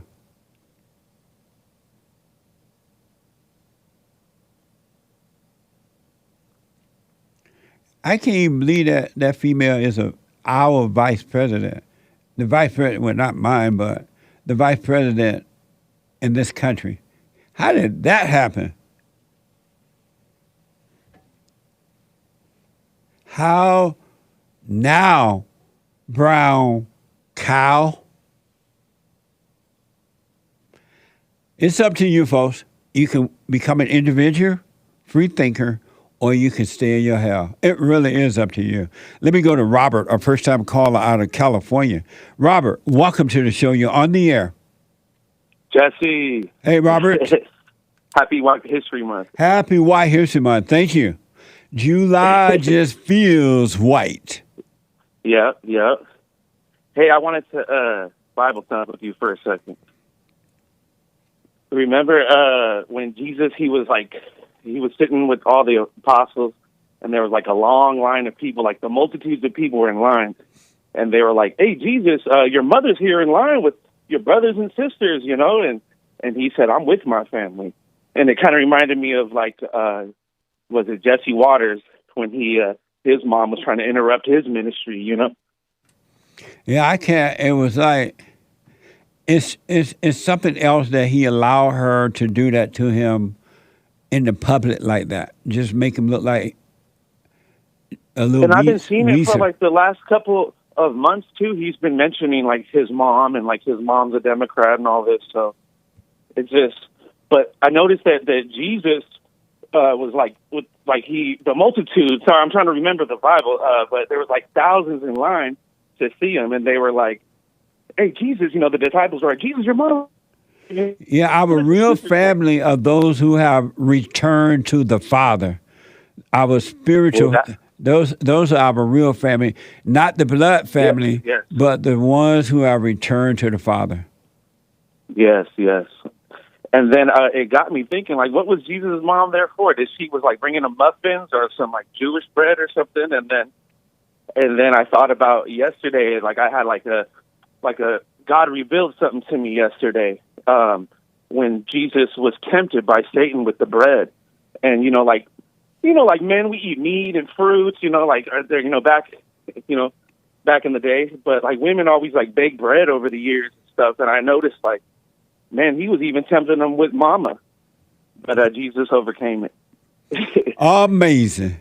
I appreciate that. Sorry, I have breathing problems, so I sound like I'm breathing hard, but I just had have you forgiven your mother?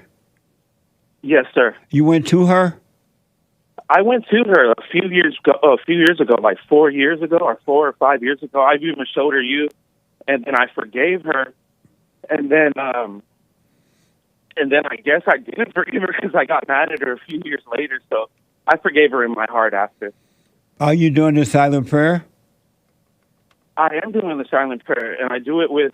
I work with like autistic people and people with like. Are you doing it? Are you doing it? I do it with them too. Are you doing it every morning, every night? Actually, that's what I want to ask you. I do it at night, Jesse, and I try to do it even during the day, like when I'm on the bus or the train. But I wanted to ask you. I've been wanting to ask you for like months. Is what time do you like wake up in the morning, and like what time do you like do the silent prayer? Are you doing it every morning, every night? I'm doing it every night, but I'm not doing it every morning. And I wanted to. Are you doing it every morning, every night? No. And why not? Because I don't know. I do it at night, and I do it like I try to do it during the day. I work a lot, and that's why I kind of wanted to ask you, what time do you like wake up in the morning, and like do you do it? Why are you not doing it every morning, every night? Say it again. Why you're not doing it every morning, every night? I'm not sure. I don't know. You don't know why you don't get up in the morning and do it? I get up in the morning, and I think I do it sometimes, and I just don't do it all the time. You don't know why you don't get up in the morning and do it every morning, every night? No, Jesse, don't do this to me. No, I don't. No, I don't. I don't do it every morning. I do it every night. I don't do it every morning. But you don't know why you don't do it every morning, every night?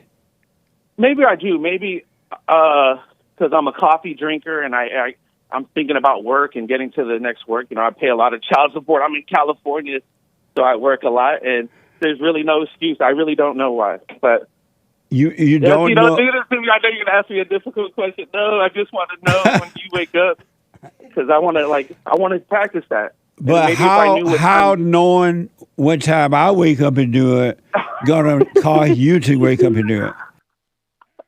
I don't know, like inspiration, like the same reason why like I watch your show and stuff. But knowing that you need to get up and do it every morning, every night, that's not enough inspiration for you? Yeah, it is. You're right. No, that was a question. Say it again. Sorry. Knowing that you need to do it every morning, every night is not enough inspiration to get up and do it. It is enough. So why don't you do it then? I'm foolish, Jesse, and I got to. I'm just, I got to just get wiser and keep and do it, and I'm going to do it. All right. Let me know how it goes. All right. Yes, sir. Thank you. All right, buddy. God bless you. You too. You too. Amazing. Absolutely amazing. 888-775-3773. Ron is out of Texas. Ron, welcome to the show. You're on the air. Hey, Uncle Jesse, how's it going? All is well. Happy White History Month. Happy White History Month, Ron.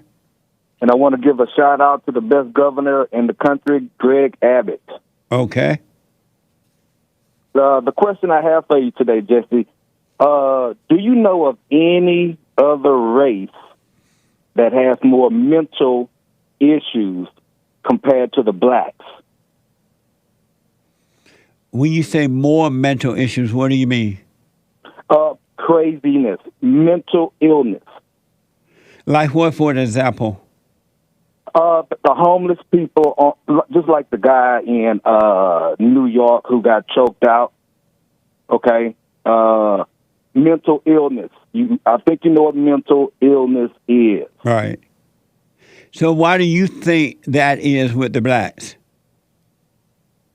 Well, can you answer my question? I don't know if I don't know of any other race like the blacks right now. No. Okay. There's no other race that has more mental issues. Well, I don't know blacks. what you mean by more mental issues. What do you mean by more? I think that's what I'm a little confused about. When you say more, when you say more mental illness, what do you mean by more mental issues? Okay, put it to you this way: what race of people is considered crazier than the blacks? Well, all people who have anger are having the same issues as the blacks. The situations may be a little different, but it's all the same. Okay, yeah. The mental illness in the so-called black community is way more than any other nation. Deuteronomy 28:28, the Most High said He's going to curse the children of Israel. Who is the Most High? God, the God of Abraham, Isaac, and Jacob. Who is the Most High? The Most High is the God of Abraham, Isaac, and Jacob. Oh, He's not your God? Yes, He's my God. That's the God I follow. And who is He? The God that Abraham prayed to. And who is that? Who is that God? That's the God that created the world, created all this. Do you know Him? Yeah, I know Him. How do you know that you know Him? Because in Deuteronomy 28:28, how do you know that you know Him? How did you know? He's going to curse. Byron. Let me go to Sam out of Arizona. Sam, welcome to the show. You're on the air. Hey, JLP. How you doing, man? All is well, Sam. How you? All is well, yes. Good. Well, you kind of answered my question already. I don't know if you remember me or not, and I like that little thing you say about remembering people. But, never ask a black man if he remembers. But go ahead. Right, so anyway, I'm a bail enforcement agent. I remember now. Oh, great. All right. Right. So you do remember things. Anyway, I'm squaring up against some pretty bad people today. I got my rock in my pocket. I try to remember about David. You know, he picked up those 5 stones not because he thought he would miss, but because Goliath had 4 brothers. So I just keep the one. But, yeah, my wife prayed over me, so I'm set. But what does that mean your wife prayed over you? Oh, she prayed. We're Christians, so she prayed, and I do feel prepared today to handle this. But I want to know. Before you get to that question, what do you mean your wife prayed over you? Oh, boy. All right, so my wife and I were very close, and you know, I'm the head of the household, head of my wife, because I know those questions are coming. Forgave my parents. Does she obey you? Yes. Your wife obey you? Yes, she does. And so when you say she prayed over you... Don't put me on blast now. Jesse, please don't put me on blast today. I got, you know... But for my understanding, then I'll let you get to the... What do you mean she prayed over you? Oh, she prayed for me. Okay, go ahead. All right. So I can't really go into the case. But yeah, shout out to my wife. I love her very much. And moving on now, you know what? I'm just going to, is it okay if I just say a joke just to lighten the mood on my nerves right now?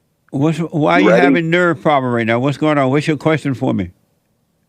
Well, I mean, these are some pretty evil people that I have to deal with today.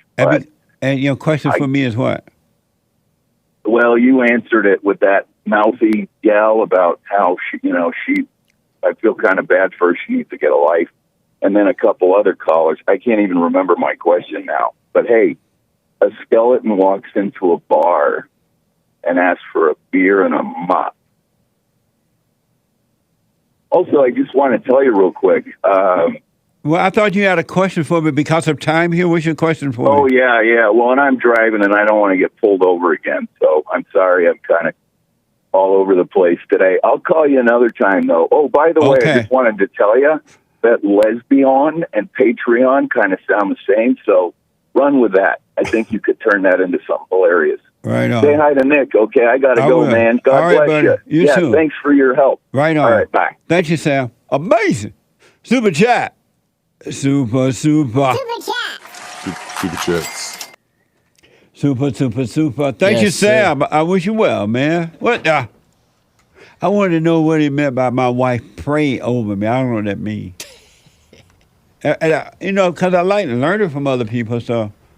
And Sam is a nice guy. I wonder what he meant by that. Have you ever been prayed over or prayed over anyone?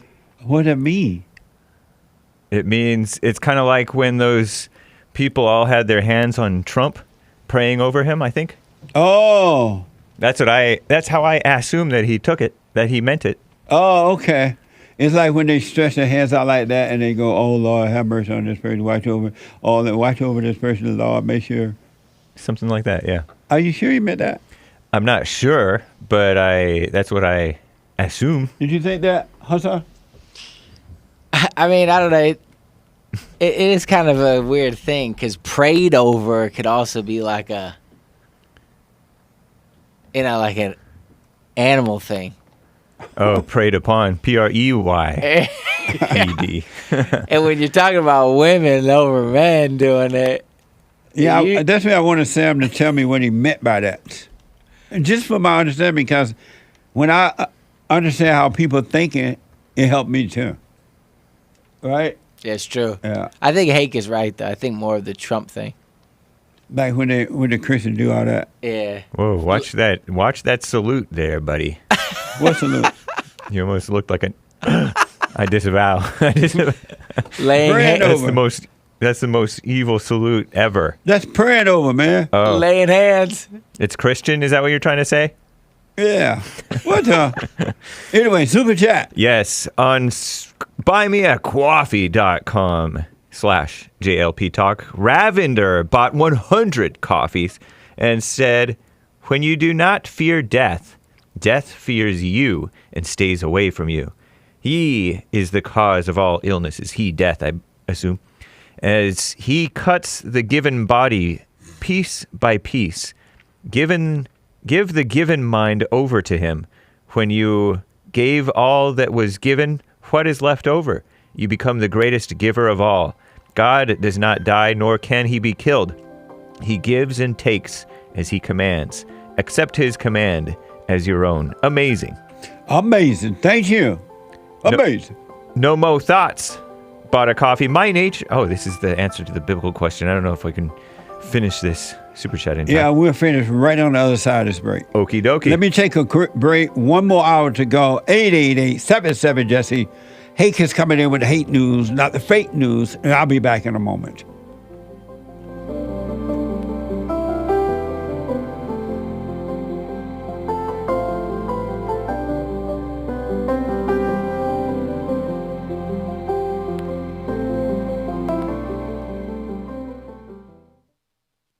You can't run from evil within yourself or outside of self. You got to deal with it. And you need good in order to deal with evil. And God is good.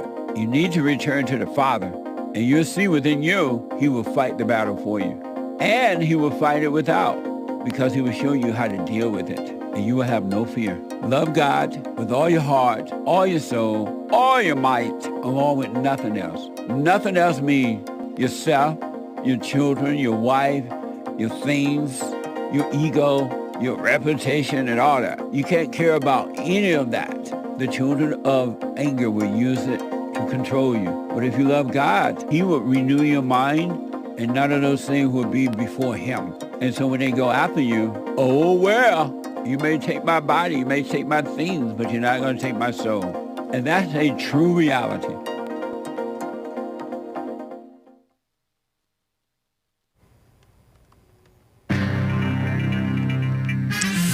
UPS quote-unquote workers may not be working. They're going on strike due to union socialism.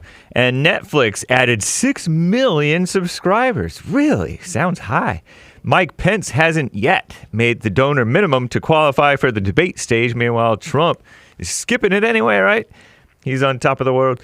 Legacy admissions are ending at one university because affirmative action blacks are playing crybaby about no fair. And some other mess going on. A black female may have lied about her kidnapping. Who knows? This is the end of hour 2 of the Jesse Lee Peterson Show. It is Bible Thumper Thursday, July 20th, 2023 AD. Stay tuned for our last hour, hour 3, coming right up with JLP. And there is one line open. You can get on hold to talk on air with JLP. But first, Hake News on Fake News. After the Jesse Lee Peterson Show, the Hake Report. And after the Hake Report at noon Pacific time, roughly, American Anchor Baby on YouTube and Rumble. And of course, tonight, third Thursday of the month, 7 p.m. at Bond in Los Angeles, Women's Forum. Private, not streamed, okay? And not recorded either. No pictures. And also, you can go to rebuildingtheman.com/events if you need more info. Around 340,000 UPS so-called workers may go on strike at the end of the month unless an agreement on employees' contracts can be reached quickly between the company and so-called union members. I didn't know that UPS was unionized. What a shame. That means they're communist. Commie capitalist. What a shame. Negotiations are set to resume next week after the two sides walked away from the bargaining table earlier this month. Both sides say about 95% of the deal has already been agreed upon, but a few key issues remain. UPS, they're the United Parcel Service, right? The Brown trucks, formerly Brown trucks anyway, agreed to put air conditioning in new vehicles and retrofit old ones with fans. Nice. They also agreed to make updates to their wage system, but are still disagreements about worker pay. If the strike goes forward, it could cost the U.S. economy $7.1 billion, making it the costliest work stoppage ever in U.S. history, per economic experts. Get some scabs to do the work. Come on, scabs, I'm pulling for you. Netflix is in the midst of a writers and actors union strike, but they're doing fine. Netflix is celebrating a smash earnings report. The streaming giant on Wednesday said they added nearly 6 million paid subscribers during the 3 months ending in June, which sounds high, bringing their total to 238 million globally, if you believe in the globe, which I do. Netflix attributes the gain to its crackdown on password sharing, which prompted a boost in signups. Wow.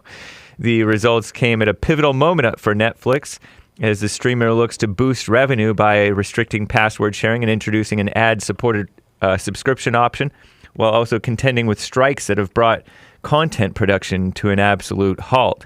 Netflix and other streaming platforms have acknowledged the strikes could impact the future slate of original shows and movies, but they say that their existing stockpiles of shows and movies can withstand the strikes for now. Yeah, the old stuff is better in many cases anyway, right? Donor threshold, 40,000. That's the threshold, per CNN, of how many unique donors GOP presidential candidates must reach in order to qualify for the first Republican presidential primary debate, staged in August. So far, candidates who have met the donor threshold include our greatest president, Donald J. Trump, who I heard doesn't plan to do the debate thing, right? We'll see. Florida Governor Ron DeSantis, shout out. South Carolina Senator Tim Scott, the Black Rhino. North Dakota Governor Doug Bergman, former UN ambassador and South Carolina Governor Nikki Haley, who took down the beautiful rebel flag that I also covered up. Shame on her, though. And business male Vivek Ramaswamy and former New Jersey Governor Chris Christie, the Fat Rhino. Notably, Vice President Mike Pence is still working to reach that donor threshold, to make the bare minimum alongside 4 other long-shot candidates. Anyway, legacy admissions, affirmative action whataboutism. Wesleyan University announced they're ending legacy admissions policy. Those with historic or family ties to the university don't get the easy way in. You got to earn it. I'm James Hake. Now back to JLP, Hour 3.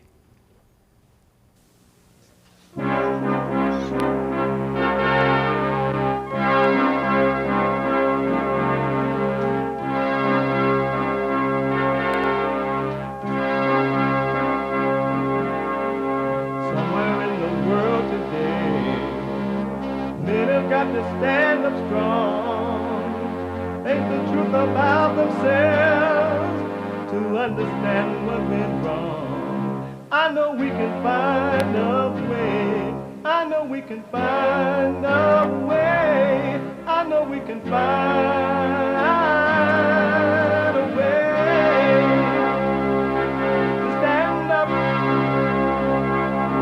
stand up, stand up.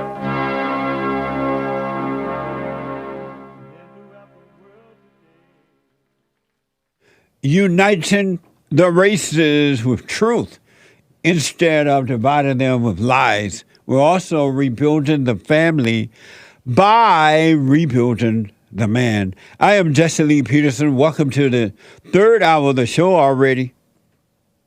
You can get involved by calling 888-7753-773. 888-77-JESSE. Jesse. Jesse. My biblical question for this week. The biblical question, what is your nature? What is your nature? Amazing question. What's your nature? We have every way that you can watch and support the show listed on JesseLeePeterson.com/show. JesseLeePeterson.com/show. And if you're out and about, you can listen to the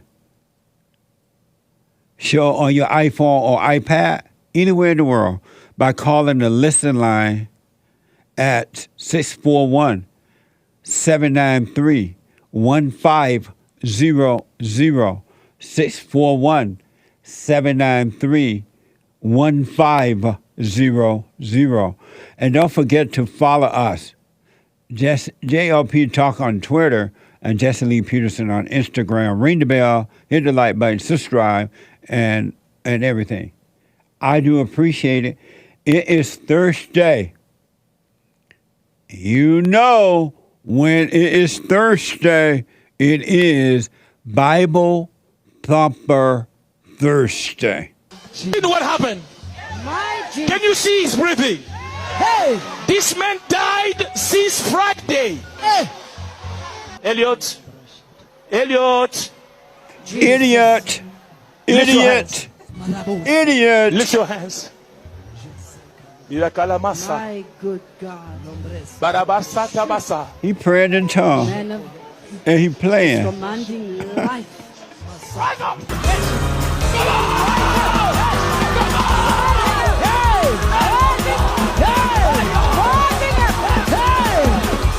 He had his mouth open while he was dead. What's up? Angels are being released right now. Angels are being dispatched right now. Hamanda aka ata raka deda baka. I think in Christian circles we have a very difficult time recognizing emotion. Self-control is my ability to enter into those tears, my ability to embrace that emotion. Oh, beta man. What the idiot was dead with his mouth open? Don't they close your eyes and mouth like when you die? Don't they kind of do like this thing? Yeah, sometimes they like. Never mind. I was going to say sew it shut. They sew it shut? I thought they did something like that, but I could be completely wrong. I don't want to think about it. Well, Next subject. They didn't close idiot mouth. I know. He would land up in the couch with his mouth open. Was he really dead? No. How do you know? Maybe spiritually dead. Right. Amazing. Before we get to the call, let's finish those super chats we started with. All right. Super. No Mo Thoughts bought a coffee. Buymeacoffee.com. I like that. No more thoughts. That's what you need. No more thoughts. Yeah. All thoughts are all lies all the time about anything. Buymeacoffee.com/JLP Talk. My nature, which is an answer to he's answering the biblical question. What is your nature? My nature, which I got from my mother and my father through his mother, is the nature of the snake. But we are working on changing that with the Father now, as I forgive them for deceiving me straight face emoji. No smile. No, neither smile nor frown emoji. With eyes open. Thank you. Thank you. Amazing. Amazing. Gregatron this morning says on Streamlabs, "Hey Jesse, why does Hake disavow everything? If a caller tells him the sky is blue and the grass is green, Hake will disavow that statement. What the? I disavow all that disavowing, all in the name. In the name. It's in the name. Thank you." Right. When Hake popped out of his mother's womb, he said, his first words, "I disavow." Your producer made a graphic of that very moment. Can we show it? Yeah, you're welcome to if you can. You sure? If you have it handy. You sure? Yeah. I was clothed. What? I said I was clothed. Not like I was a naked baby saying I disavow. When you get it, Hassan, let me know. Okay. Oh, you Thank gave a thumbs up. Huh? He gave a thumbs up. Oh, you saying, have okay. it? Nope. He will. He will. Okay. All right. Riley JM on Streamlabs. Mama said she misses me. She called my dad and told him on the speakerphone. I told her I don't miss her. Nice. And I told her that missing people is a depressing way to live. I am okay with people, and I am okay without them. Ooh, I'm missing you. So good. Nice. Diana Ross. Thank you.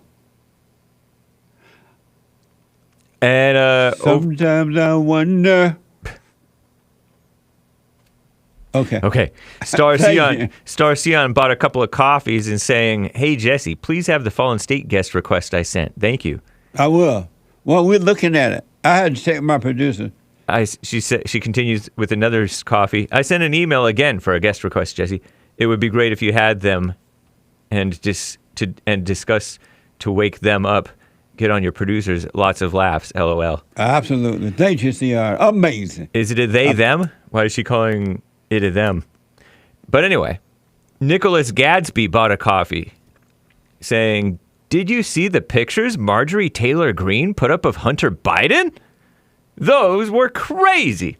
Also, I love the show." Thank you. No, I did not see them. Thank you. And thank you, guys. I do believe that is all for now. Amazing. Amazing. Oh, Thank you all so much. There's me. Oh, there go. Hey, I disavow. What the heck? Oh, I said I had clothes. This is inappropriate. Somebody needs to censor that. Well, you do have on pants. No, it says a diaper. No, but I disavow this. I disavow this graphic. It needs to have a big black censor box over those legs. We need white babies. Talk about having white babies. I was born with a beard and mustache and receded hair and a radio earphone and headphones on. No wonder you disavow when you popped out of your mama's womb. Creases on my brow. Nice. That's disturbing.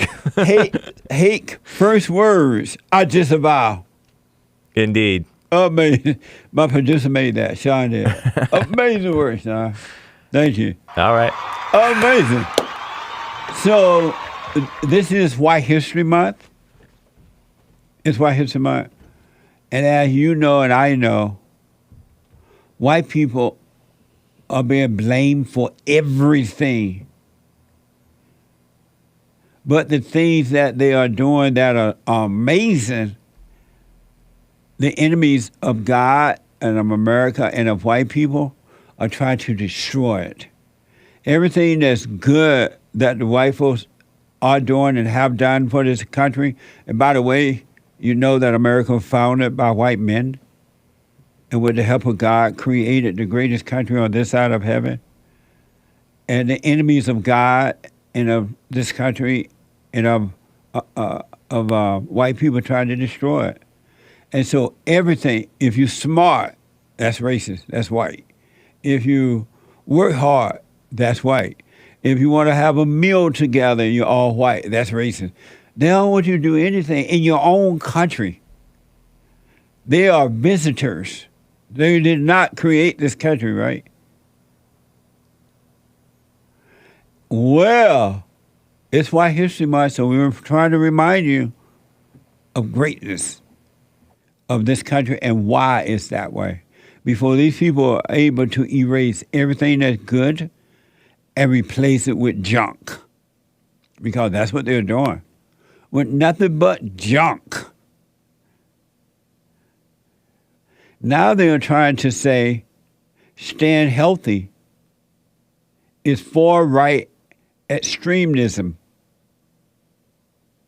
Extremism. Isn't that amazing? Stand healthy. What, they want you to be fat and black? Fat. And black people, don't let them make you think you can't lose weight. Fat is not healthy. Every doctor, well, I don't know about every one of them, now that they have women doctor, but most men doctor would tell you that fat is unhealthy.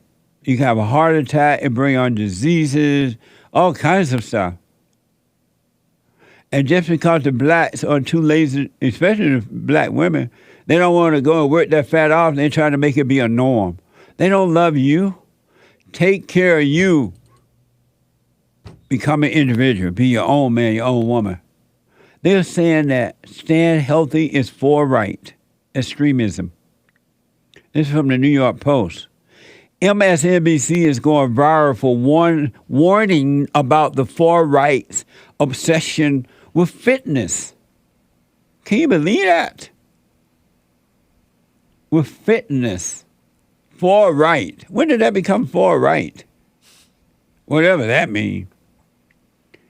With Elon Musk, and Joe Rogan among those marking the network's comparison of the health craze to the Nazi. Watch this from MSNBC. Oh, it's a photo of Hassan I'm going to read. Pandemic fitness trends have gone extreme. Literally. White supremacists' latest scheme to valorize violence and hypermasculinity has gone digital. It appears the far right has taken advantage of pandemic at-home fitness trends to expand its decade-plus radicalization of physical mixed martial arts and combat sports spaces. Amazing. See what anger will do for you? It makes you jealous, envious, revengeful, and it makes you want to destroy. That's what this is all about. They hate white people because white people, they work hard. They create. They're innovative. That's why they came up with the greatest countries.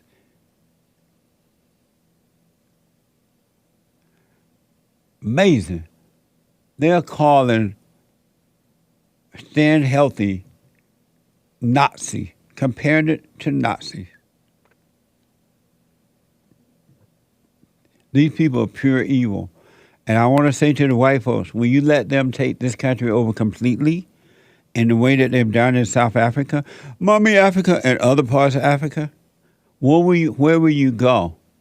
There's nowhere to run, nowhere to hide. They go out to the farmlands.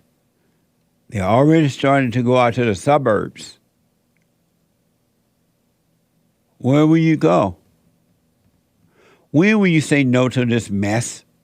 Get involved, vote these people out, run for office, and control your country. Let them call you whatever they want. That's what evil people do. They call you names in hopes to control you, to get a reaction. White people having dinner is not okay. Isn't that amazing? White people having dinner is not okay. Another photo from Twitter. Watch this. From Jay Perkins, serious question. For well-meaning white people, when you show up at a get-together like this, do you notice there are 0 black people or nah? If so, do you say or do anything about it? To who? Please be honest. This is a safe place, safe space, unless you say something dumb or racist. Amazing, huh? Now white people can't have dinner unless they have some black people. They should have the blacks out there serving them dinner. That's what they should have done. Have on the black dress with the white apron and serve them dinner. Okay, you want to be included? Come on, serve us our meal. Black people are so insecure, they feel left out. They can't take their eyes off the whites. It reminds me of the whites who hated the Jews. They can't take their eyes off the Jews, so they get nothing done. That's what anger would do. If you don't love one, you love none. If you don't love all of me, you love none. And these people hate white folks, and that's why they're suffering in their lives. Because what you do to others, you're really doing it to yourself. You're not hurting them, you're hurting yourself. You're not hurting anyone else but yourself. White people having dinner is not okay. Like the white people need losers' permission to have dinner.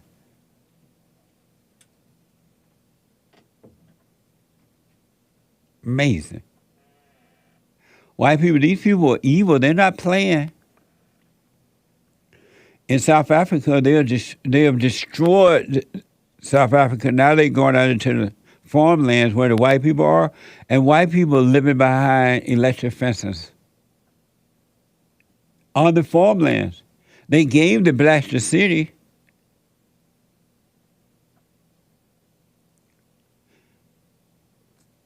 Amazing, huh? Oh, wrong way. They gave the blacks the city. They tore that down. They tore the whole South Africa down. Not made it better. That's what's happening in America. That is what's happening in America.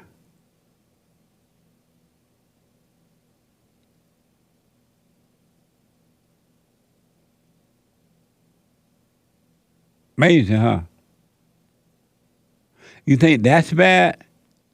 White food is not okay either. Watch this from The Guardian. The Guardian is reporting that plain, Plain, white people food goes viral in China. Watch this from First Post. This is a viral video of a woman on a train in Switzerland. She's eating a bag of lettuce with ham and a packet of mustard.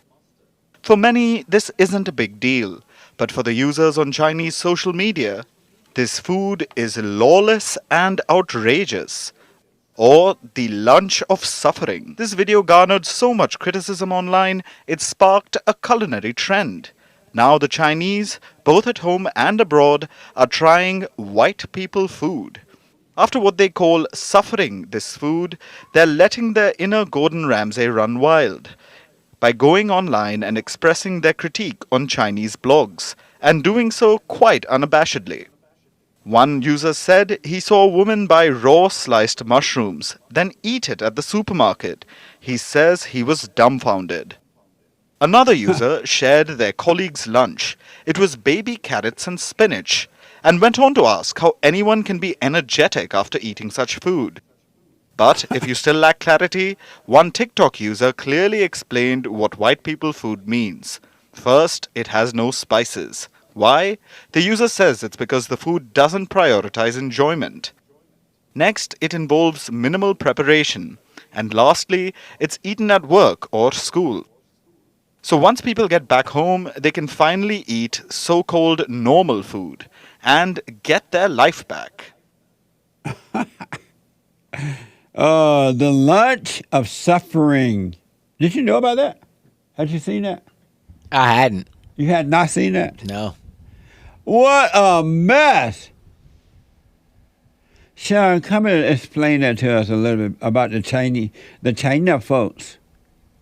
I don't understand. Are they, Sean coming in, my producer, and he's going to help us understand this. And what are they saying? They're saying that white food is boring and tasteless. So like a regular lunch sandwich, like with just meat and lettuce and maybe mustard between white bread, has no flavor and it's boring, and they eat it in order to suffer. And then they go on social media to talk about their suffering. So they're eating it anyway so that they can talk about it? Right. It's a trend. Oh. Yep. And this makes me think of Nick. Nick did something on his show about how in certain countries they eat food with higher spice content. Like certain countries have really spicy food. Right. And why that may be and stuff like that. But yeah, Chinese food is spicy, has a lot of spices in it for flavor. And they think of that as like, higher levels of enjoyment and compared to white people food. And why did the anchor baby say some food might be spicier in other countries? I don't remember particularly, but it might have something to do with a couple of things. One, in countries where it's really hot, they can't refrigerate the food, so the meat might not be. It might be like a little spoiled, or it might not be as well kept, so they have to put spices in it in order for it to taste better. Really? Yeah. They eat rotten meat and just cover up with the spices? Well, countries, areas closer to the equator, especially poorer countries, they can't refrigerate their meats. They can't refrigerate them. They can't keep them for as long as they can. That's Nick, the anchor baby said that's his theory. Exactly. Right. Amazing. So they do that to cover up but they'll say that they're putting in these spices because it's better for you. It gets the circulation going. Spicy food gets the circulation going. But really, they're just putting a whole bunch of salt and spices in it to cover up the taste. They make them excuses. They say the Mediterranean diet in Greece, like anywhere near the Mediterranean Sea, is the best diet for you for longevity. No. And that diet doesn't have a lot of spices. It's just a lot of whole foods, peppers, meats, greens, just a lot of whole foods without a lot of spices, maybe some olive oil and salt, maybe. But yeah, they're eating white people food in China to put themselves through suffering and then to go on social media to talk about how they feel. When I was looking at the white food, they're making a sandwich, it reminded me of Hake food that I see him eat here at the office. I swear I was going to say the same thing. And your food, too. Yeah. But it seems as though different cultures have different, like in Alabama, the black people, they eat greens and ham hocks and chicken and cornbread and stuff. Right. And then the white people eat food like that. The Chinese people eat their Chinese food, rice, and raw fish and stuff like that, right? And then the Filipino eat those roll things, whatever you call those things. And so people just eat different food. Yep. Different food, different level of spices. You go to different restaurants, there's different levels of salt in different restaurants. A lot of restaurants will make the food extra salty so that you order more drinks. Wow. You know what I mean? Yeah. They'll make if you order a burger, they'll put a whole bunch of salt on the burger and fries because they know you're going to get thirsty and order another cocktail. Amazing. Who eat fish eyes, Hassan? I grew up with next to a Filipino family that used to eat fish eyeballs. They just dig down in the head of the fish and eat the eyes? Yep. What the? You like seafood? Yep. I love seafood. Yeah, me too. I do too. Yeah. This last story I need you to explain to me before you leave.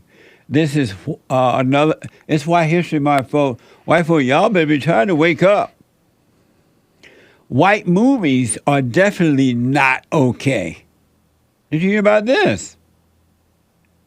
New York Post is reporting Disney Snow White with Hispanic actress Rachel Zegler is under fire for being so politically correct that it is reimagining the seven dwarfs as magical creatures of all sizes, magical creatures of all sizes and gender. So This is what Snow White used to look like.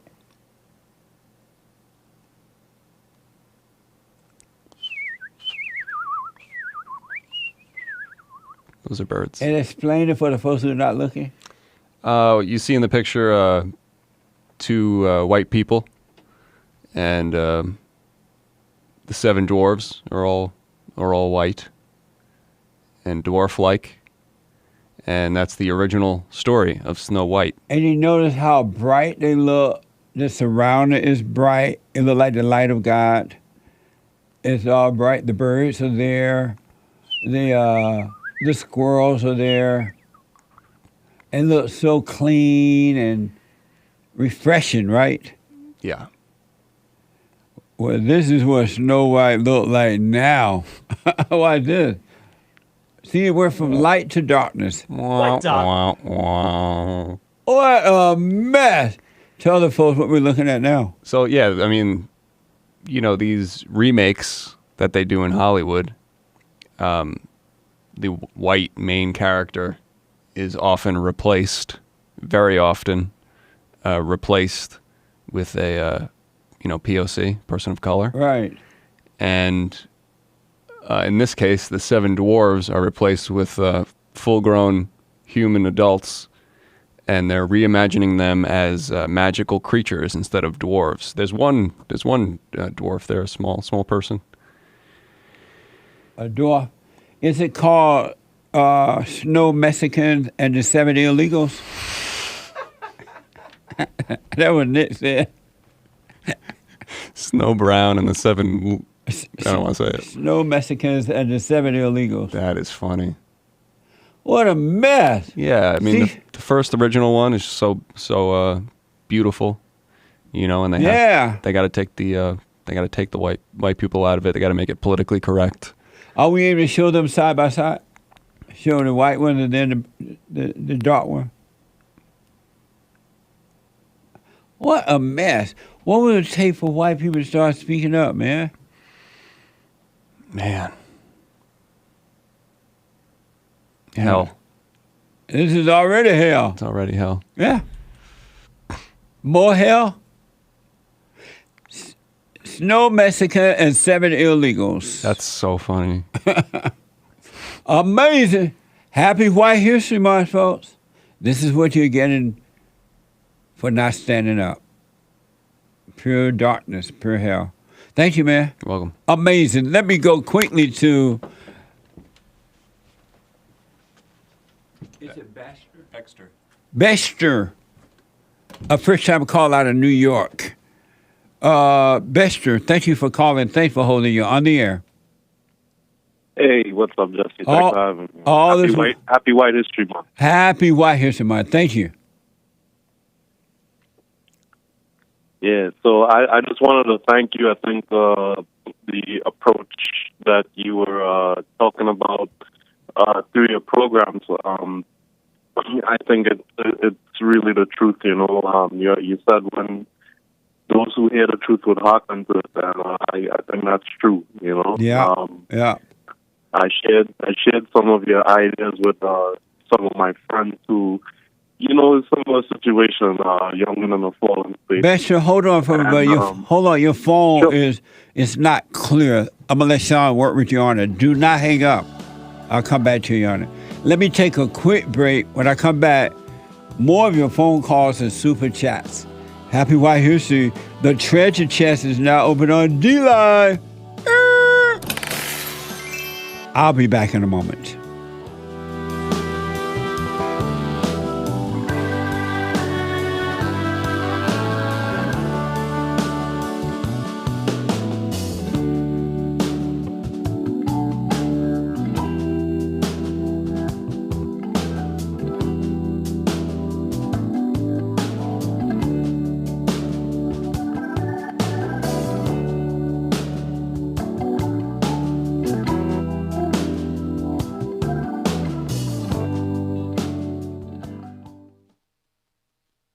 I noticed after a while that when these guys overcome their anger, they have amazing ideas about starting a business, but because they've been told that if you don't get a loan from the bank, or if you don't have a 5-year plan, or if you don't do this, and it's just simply not true, it's the first step.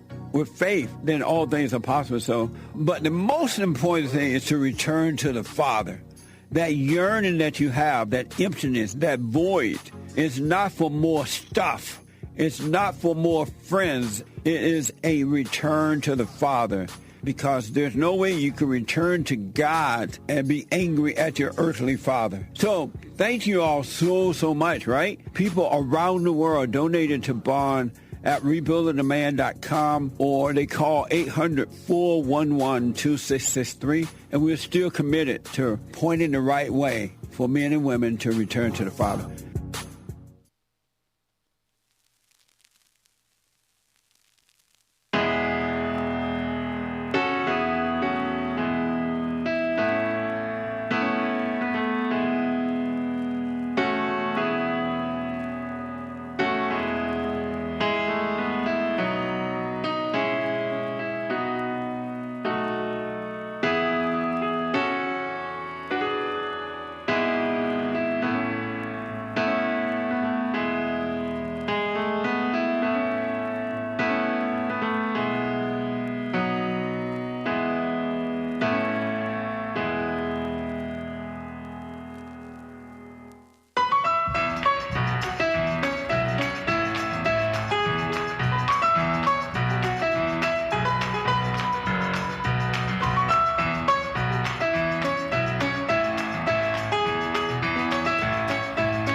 Okay, welcome back. 888-7753-773. 888-77-JESSE. Jesse. A few announcements before I get back to the phones and your super chats. The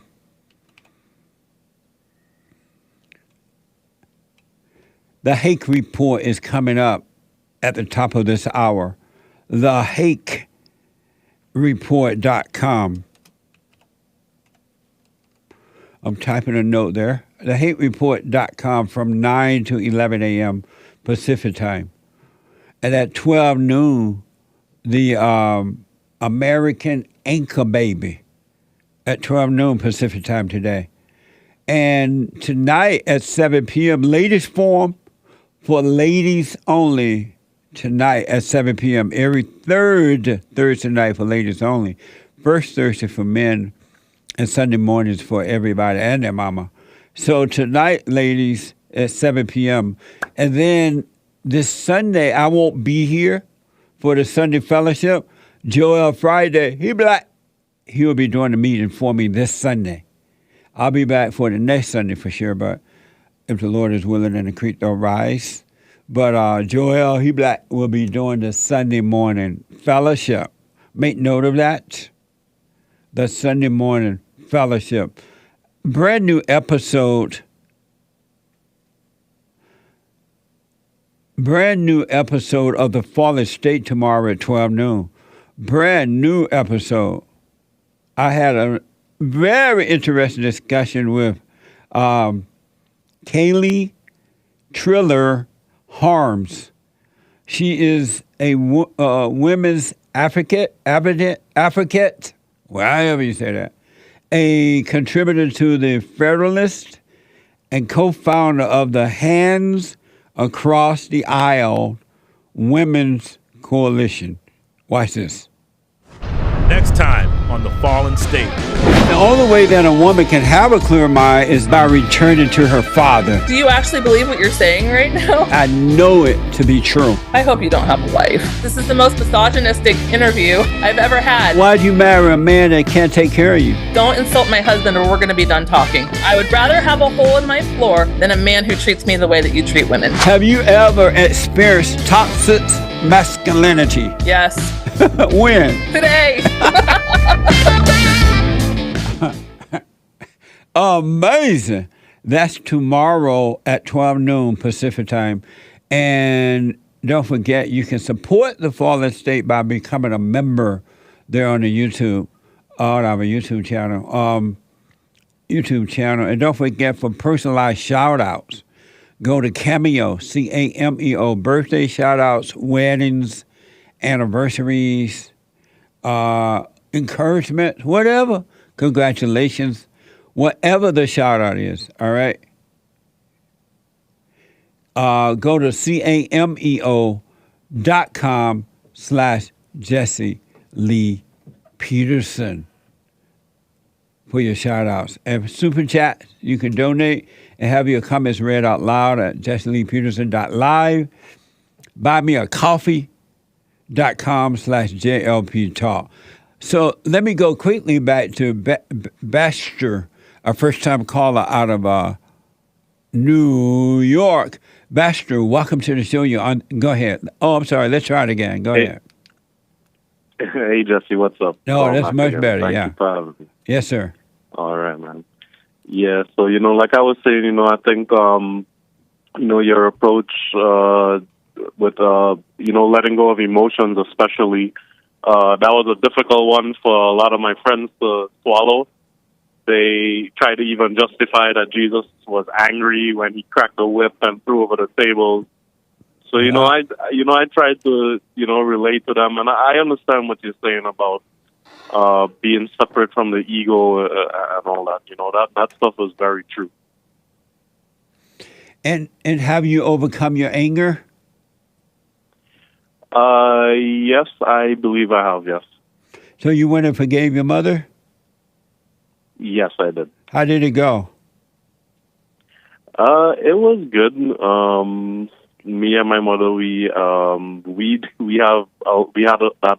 lot of friction and all of that, and eventually it became I'd tell her, I could say anything how I want to her, So I expressed how I felt, and I forgave her. I told her that I forgave her for putting that anger in me, how she raised me, trying to make me in her image, Right. So it went well, yeah. And since then, it's been, I have had little, maybe slight, almost got angry or almost had reactions and stuff. But for the most part, it's been, I have not let anger take control of me at all. Nice. And I've had a lot of issues with anger in the past. And so are you doing the silent prayer? Every morning, every night? No. And why not? There's no real answer for that. I think I just maybe lack the discipline to do it right now. And so maybe I'm just not doing it. Yeah. Oh, okay. And so you like living in the darkness? No, I do not. So if you don't like it, why not do the silent prayer so you could God can cause you to live in the present, in the light? Is it possible to be in that prayer state without actually sitting silently? Is it possible to go throughout your day and be in that prayer-like state where you're aware and not in your emotions? Yes, I suppose if you are aware enough to stay present at all times, but if you're aware enough to stay present at all time, but waking up and putting that first and then the last thing at bedtime will cause you to remember to stay present during the day, because it's easy to get caught up with work and whatever you're doing with, the people around and blah, blah, blah. So are you able to stay present without having to do that? For the most part, I have been, because I did start off doing the silent prayer morning and night for the first 2 weeks. And I found myself, it's been easier to remain in that state and to remain in that aware state. However, I know that I have to still do the actual, the actual sitting still and overcoming. Yeah. I would do what you want, of course, but I would highly recommend that God said to put him first, right? Put what's right first. Yeah. Seek the kingdom first. So I would recommend you do it the first thing in the morning, and because it's such an amazing time to be still. And then during the day, bring your mind back to wherever your body is, because the body tend to be in the present. So bring your mind, well, is in the present, not tend to be, but in the present, and bring your mind back there. And you're going to discover things that's happening within you that you don't even realize is there yet, because the ego runs deeper than what we imagined, because over the years we picked up so many false identities and ideas and stuff like that, and that runs really, really deep. Okay, and just another quick question: if while we do the silent prayer, we find ourselves thinking thoughts that maybe not negative, but they might be like of God or ideas of God or anything like that. How do we discern those thoughts? I know you said all thoughts are evil, but how do we overcome those thoughts whilst we're doing the silent prayer if they are inserted to our mind? When you think of thoughts of God, it's just a thought of God. And you should let them go just like you would any other thoughts, because those thoughts are coming from evil too. Because the mind cannot conceive the mind of God. It's impossible for the mind to understand God at all. So what Satan would do is he would give you thoughts about God based on what you've learned or read about him or heard about him growing up. But it's just a thought, just like racism or anything else. It's not real. It's just an illusion. So let that go too. You want to know him. You don't want to think about him. You want to know him. And all thoughts about God are wrong. The thoughts cannot even perceive the mind of God. So let that go too, because that become an intellectual setup, and it would keep you from knowing God. Oh, okay. Amazing. Amazing. So make sure you let all those thoughts about God go. It's just a thought. It's not real. Okay, Jesse. Hey, thank you very much. You're welcome, man. Stay with it. You haven't seen anything yet. All righty. All right. You. Okay, buddy. Amazing. I got to tell you this, Devon Trail sent me an amazing painting of a sweet potato. Look at that. Amazing. Thank you, Devon Trail. Amazing painting, man. I totally appreciate it. Amazing. And on the back, it says Romans 1:20, verse 20. Isn't that amazing? That is. That settles the the pie debate. That's right. Amazing. And he says that, dear Jesse Lee Peterson, I have learned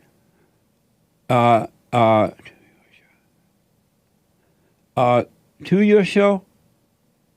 No, I'm sorry. I have listened to your show long enough to know that you prefer sweet potato pie over pumpkin pie.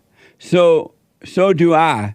This is a painting I made as a gift to you to show appreciation. You have been showing the way to lost souls for decades. Before I was even thought about, I am older than dirt, right?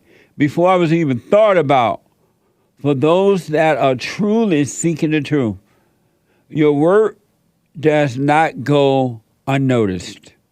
God bless you and your experts. Happy White History Month. Devon Trail, the painter. Amazing. Amazing. Thank you, man. Happy White History Month to you. I totally appreciate it. This is so nice. Amazing painting, too. It looks just like you want a piece of the pie? It is making me hungry. I love that. I know. It's so nice. The colors are beautiful, too. Amazing. Thank you, Devon Trail. I appreciate it.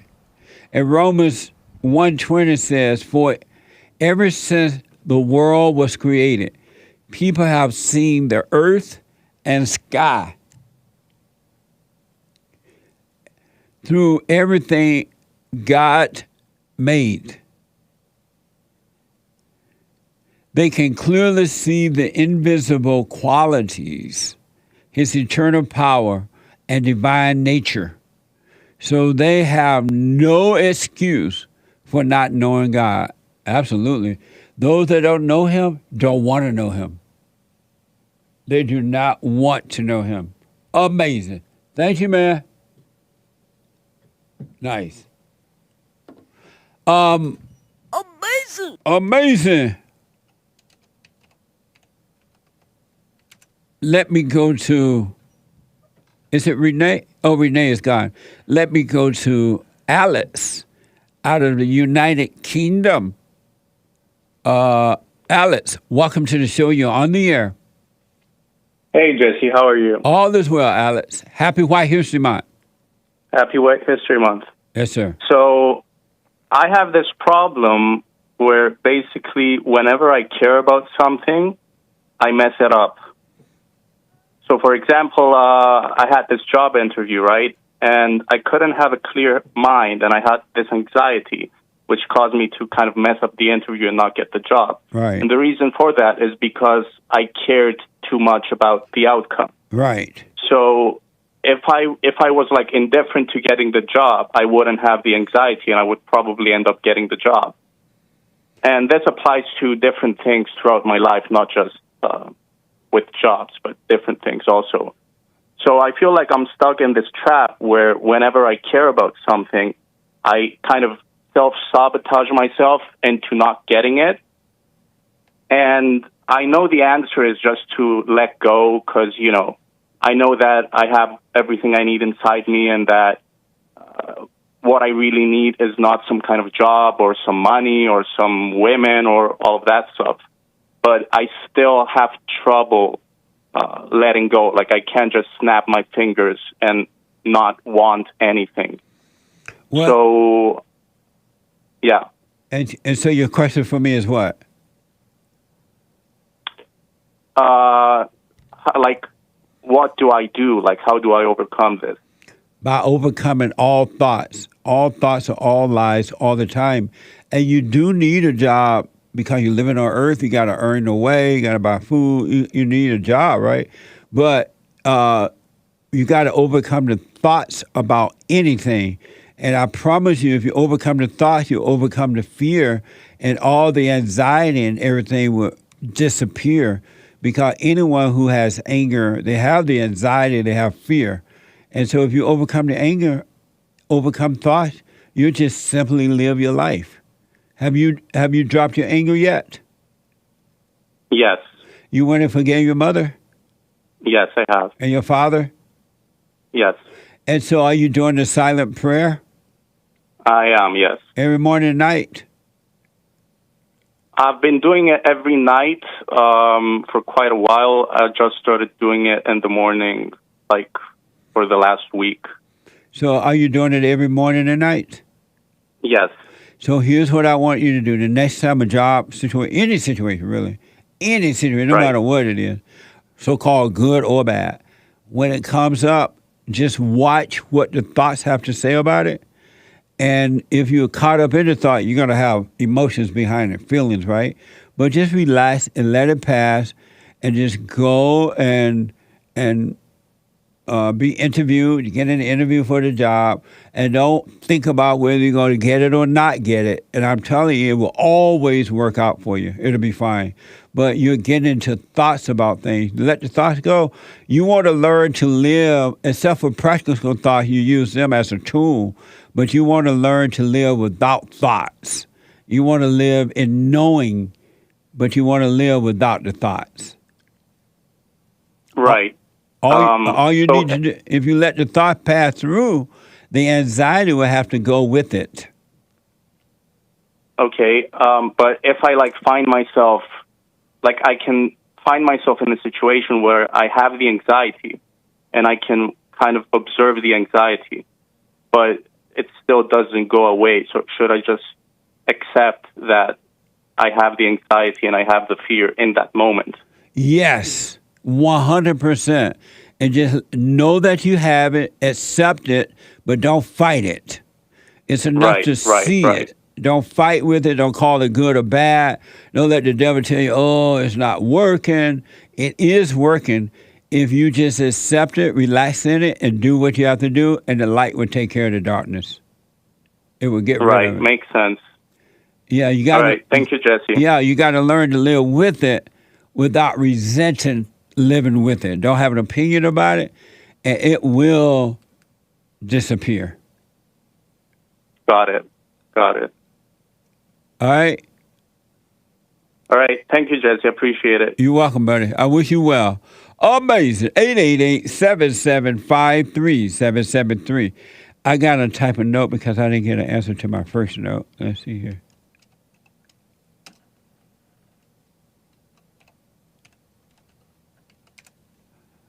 Oh, okay. So, yes, the Hake Report is coming up at the top of this hour here.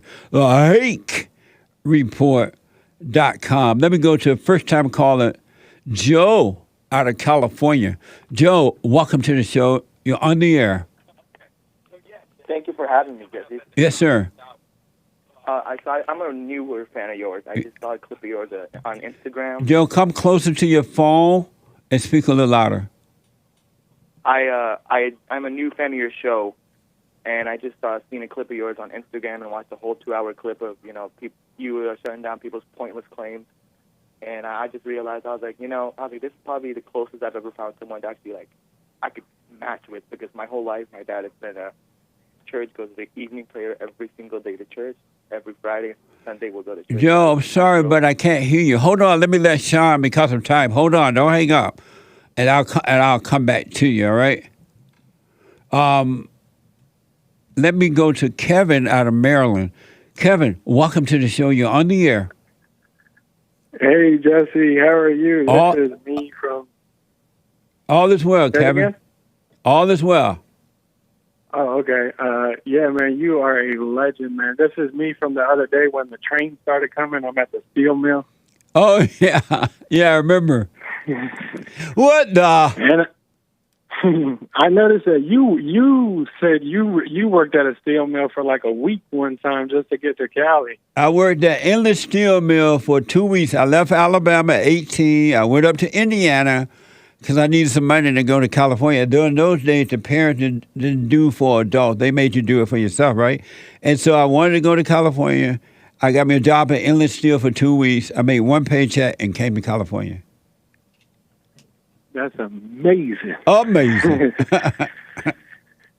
Man, so the question and by the way, that's what alpha males do. They get it done and they get a paycheck so they can get things done. That's right, what man. Alphas do. Absolutely, 100%. My question is,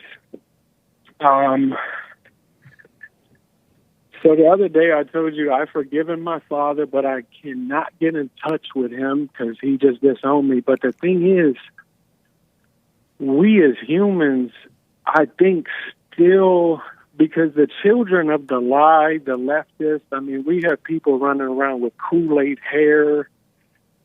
You got these movements that are just so chaotic to the human being. And I was wondering how I overcome that just slight residual anger towards it, because it's not that it gets me super, super angry, but it's just like I look around the world nowadays and I just can't even believe what people are buying into. And so because of time, your question is what now? I'm saying, like, how do I get rid of that slight anger that I feel towards, like, the left? Because okay. The way you get rid of it is stop judging them. They cannot help it. They can't see. And it does. And when you don't judge them, it doesn't mean you're accepting it. It's just that you're not judging them, and you'll be free from whatever they do, because whatever they do, they're doing it to themselves. They're not doing it to you. But they're being driven by darkness as well, and they just can't see, so don't judge them. Okay, I'm going to definitely work on that, because it's like really hard to not I know they're usually the ones that get triggered, but sometimes I do get triggered by it just because I can't believe it sometimes. But if you don't judge them, you wouldn't. If you don't judge them, that wouldn't happen to you. You would not be moved by what someone else does or say. But don't judge them. They can't see. Just like we all have to wake up. Every human being has to wake up because they're in darkness. Kevin, I appreciate talking to you. I'm about to run out of time. The show is over. The Hake Report is coming up. Thank you, Kevin. Become your own man, your own woman. The Hake Report is coming up now. Do the silent prayer and watch. That's all you have to do, really. Watch from within. Watch what's happening to you. All right, the Hake Report is coming up. Thank you for the Super Chat. We'll do this other Super Chat tomorrow if the Lord is willing and the creek don't rise. The Hake Report, Hake, H-A-K, is coming up now. Take care, folks. Caller, I'll see you tomorrow. Bye.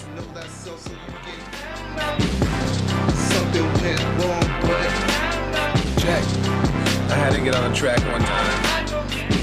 Joel Friday here. Check. Look, stand up. We got fighting to do. We gotta show him who boss. He put a Viking in you. He put that lightning in you. Igniting the truth. But you beg and blame and lie and hate and never wanna stand for the truth. So what you planning to do? You understand in the lose. You better go talk to your mama. Better stop at the drama. Better drop all the trauma. Boy, you better stand up and up. Put your hand up and hut. Cause if we don't, then we lose. And then we gotta hear the fake news. Whoa.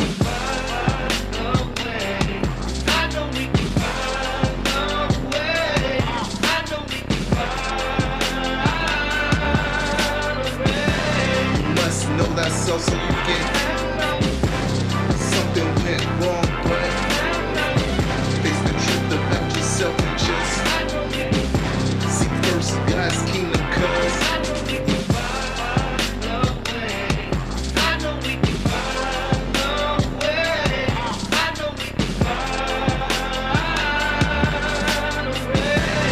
must know that so you get something went wrong, but face the truth about yourself and just seek first God's kingdom, cause I know we can find a way.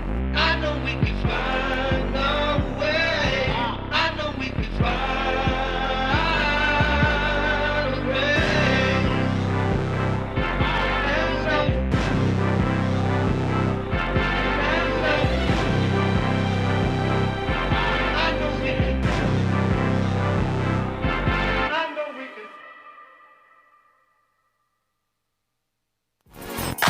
So, here's what I recommend. I invite you to download my silent prayer, and I want you to start doing it.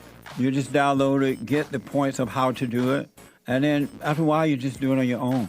It's going to point you in the right direction that your life will be returned to you from God. He will give you your life back, because anyone and all people who has anger, they're not themselves. You are the person that you are angry at. That's why it's so important to get to know yourself so that you can see who you're angry at. And if you're doing the hooping and hollering prayers and things like that, some people get up, oh, praise the Lord, hoop and holler, bless my mama, bless my daddy. Continue to do it. Do both. You will see if you want to stay with the hooping and hollering or do you want to be still and know God. So my gift to you, no charge, at rebuildingtheman.com/church.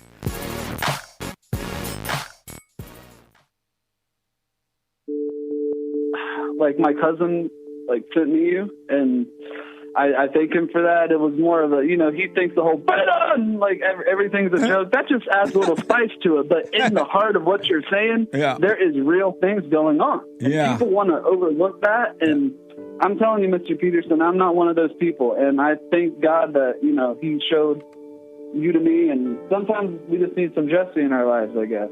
I wish we had more brothers like you. We need more brothers like you. Just because we don't have most guys that can, lead black people into the right direction. And I thank you for that, because a lot of people will be like, man, it's still going on. It's racism. Yeah. And I try to tell them, watch his show. Listen to this brother.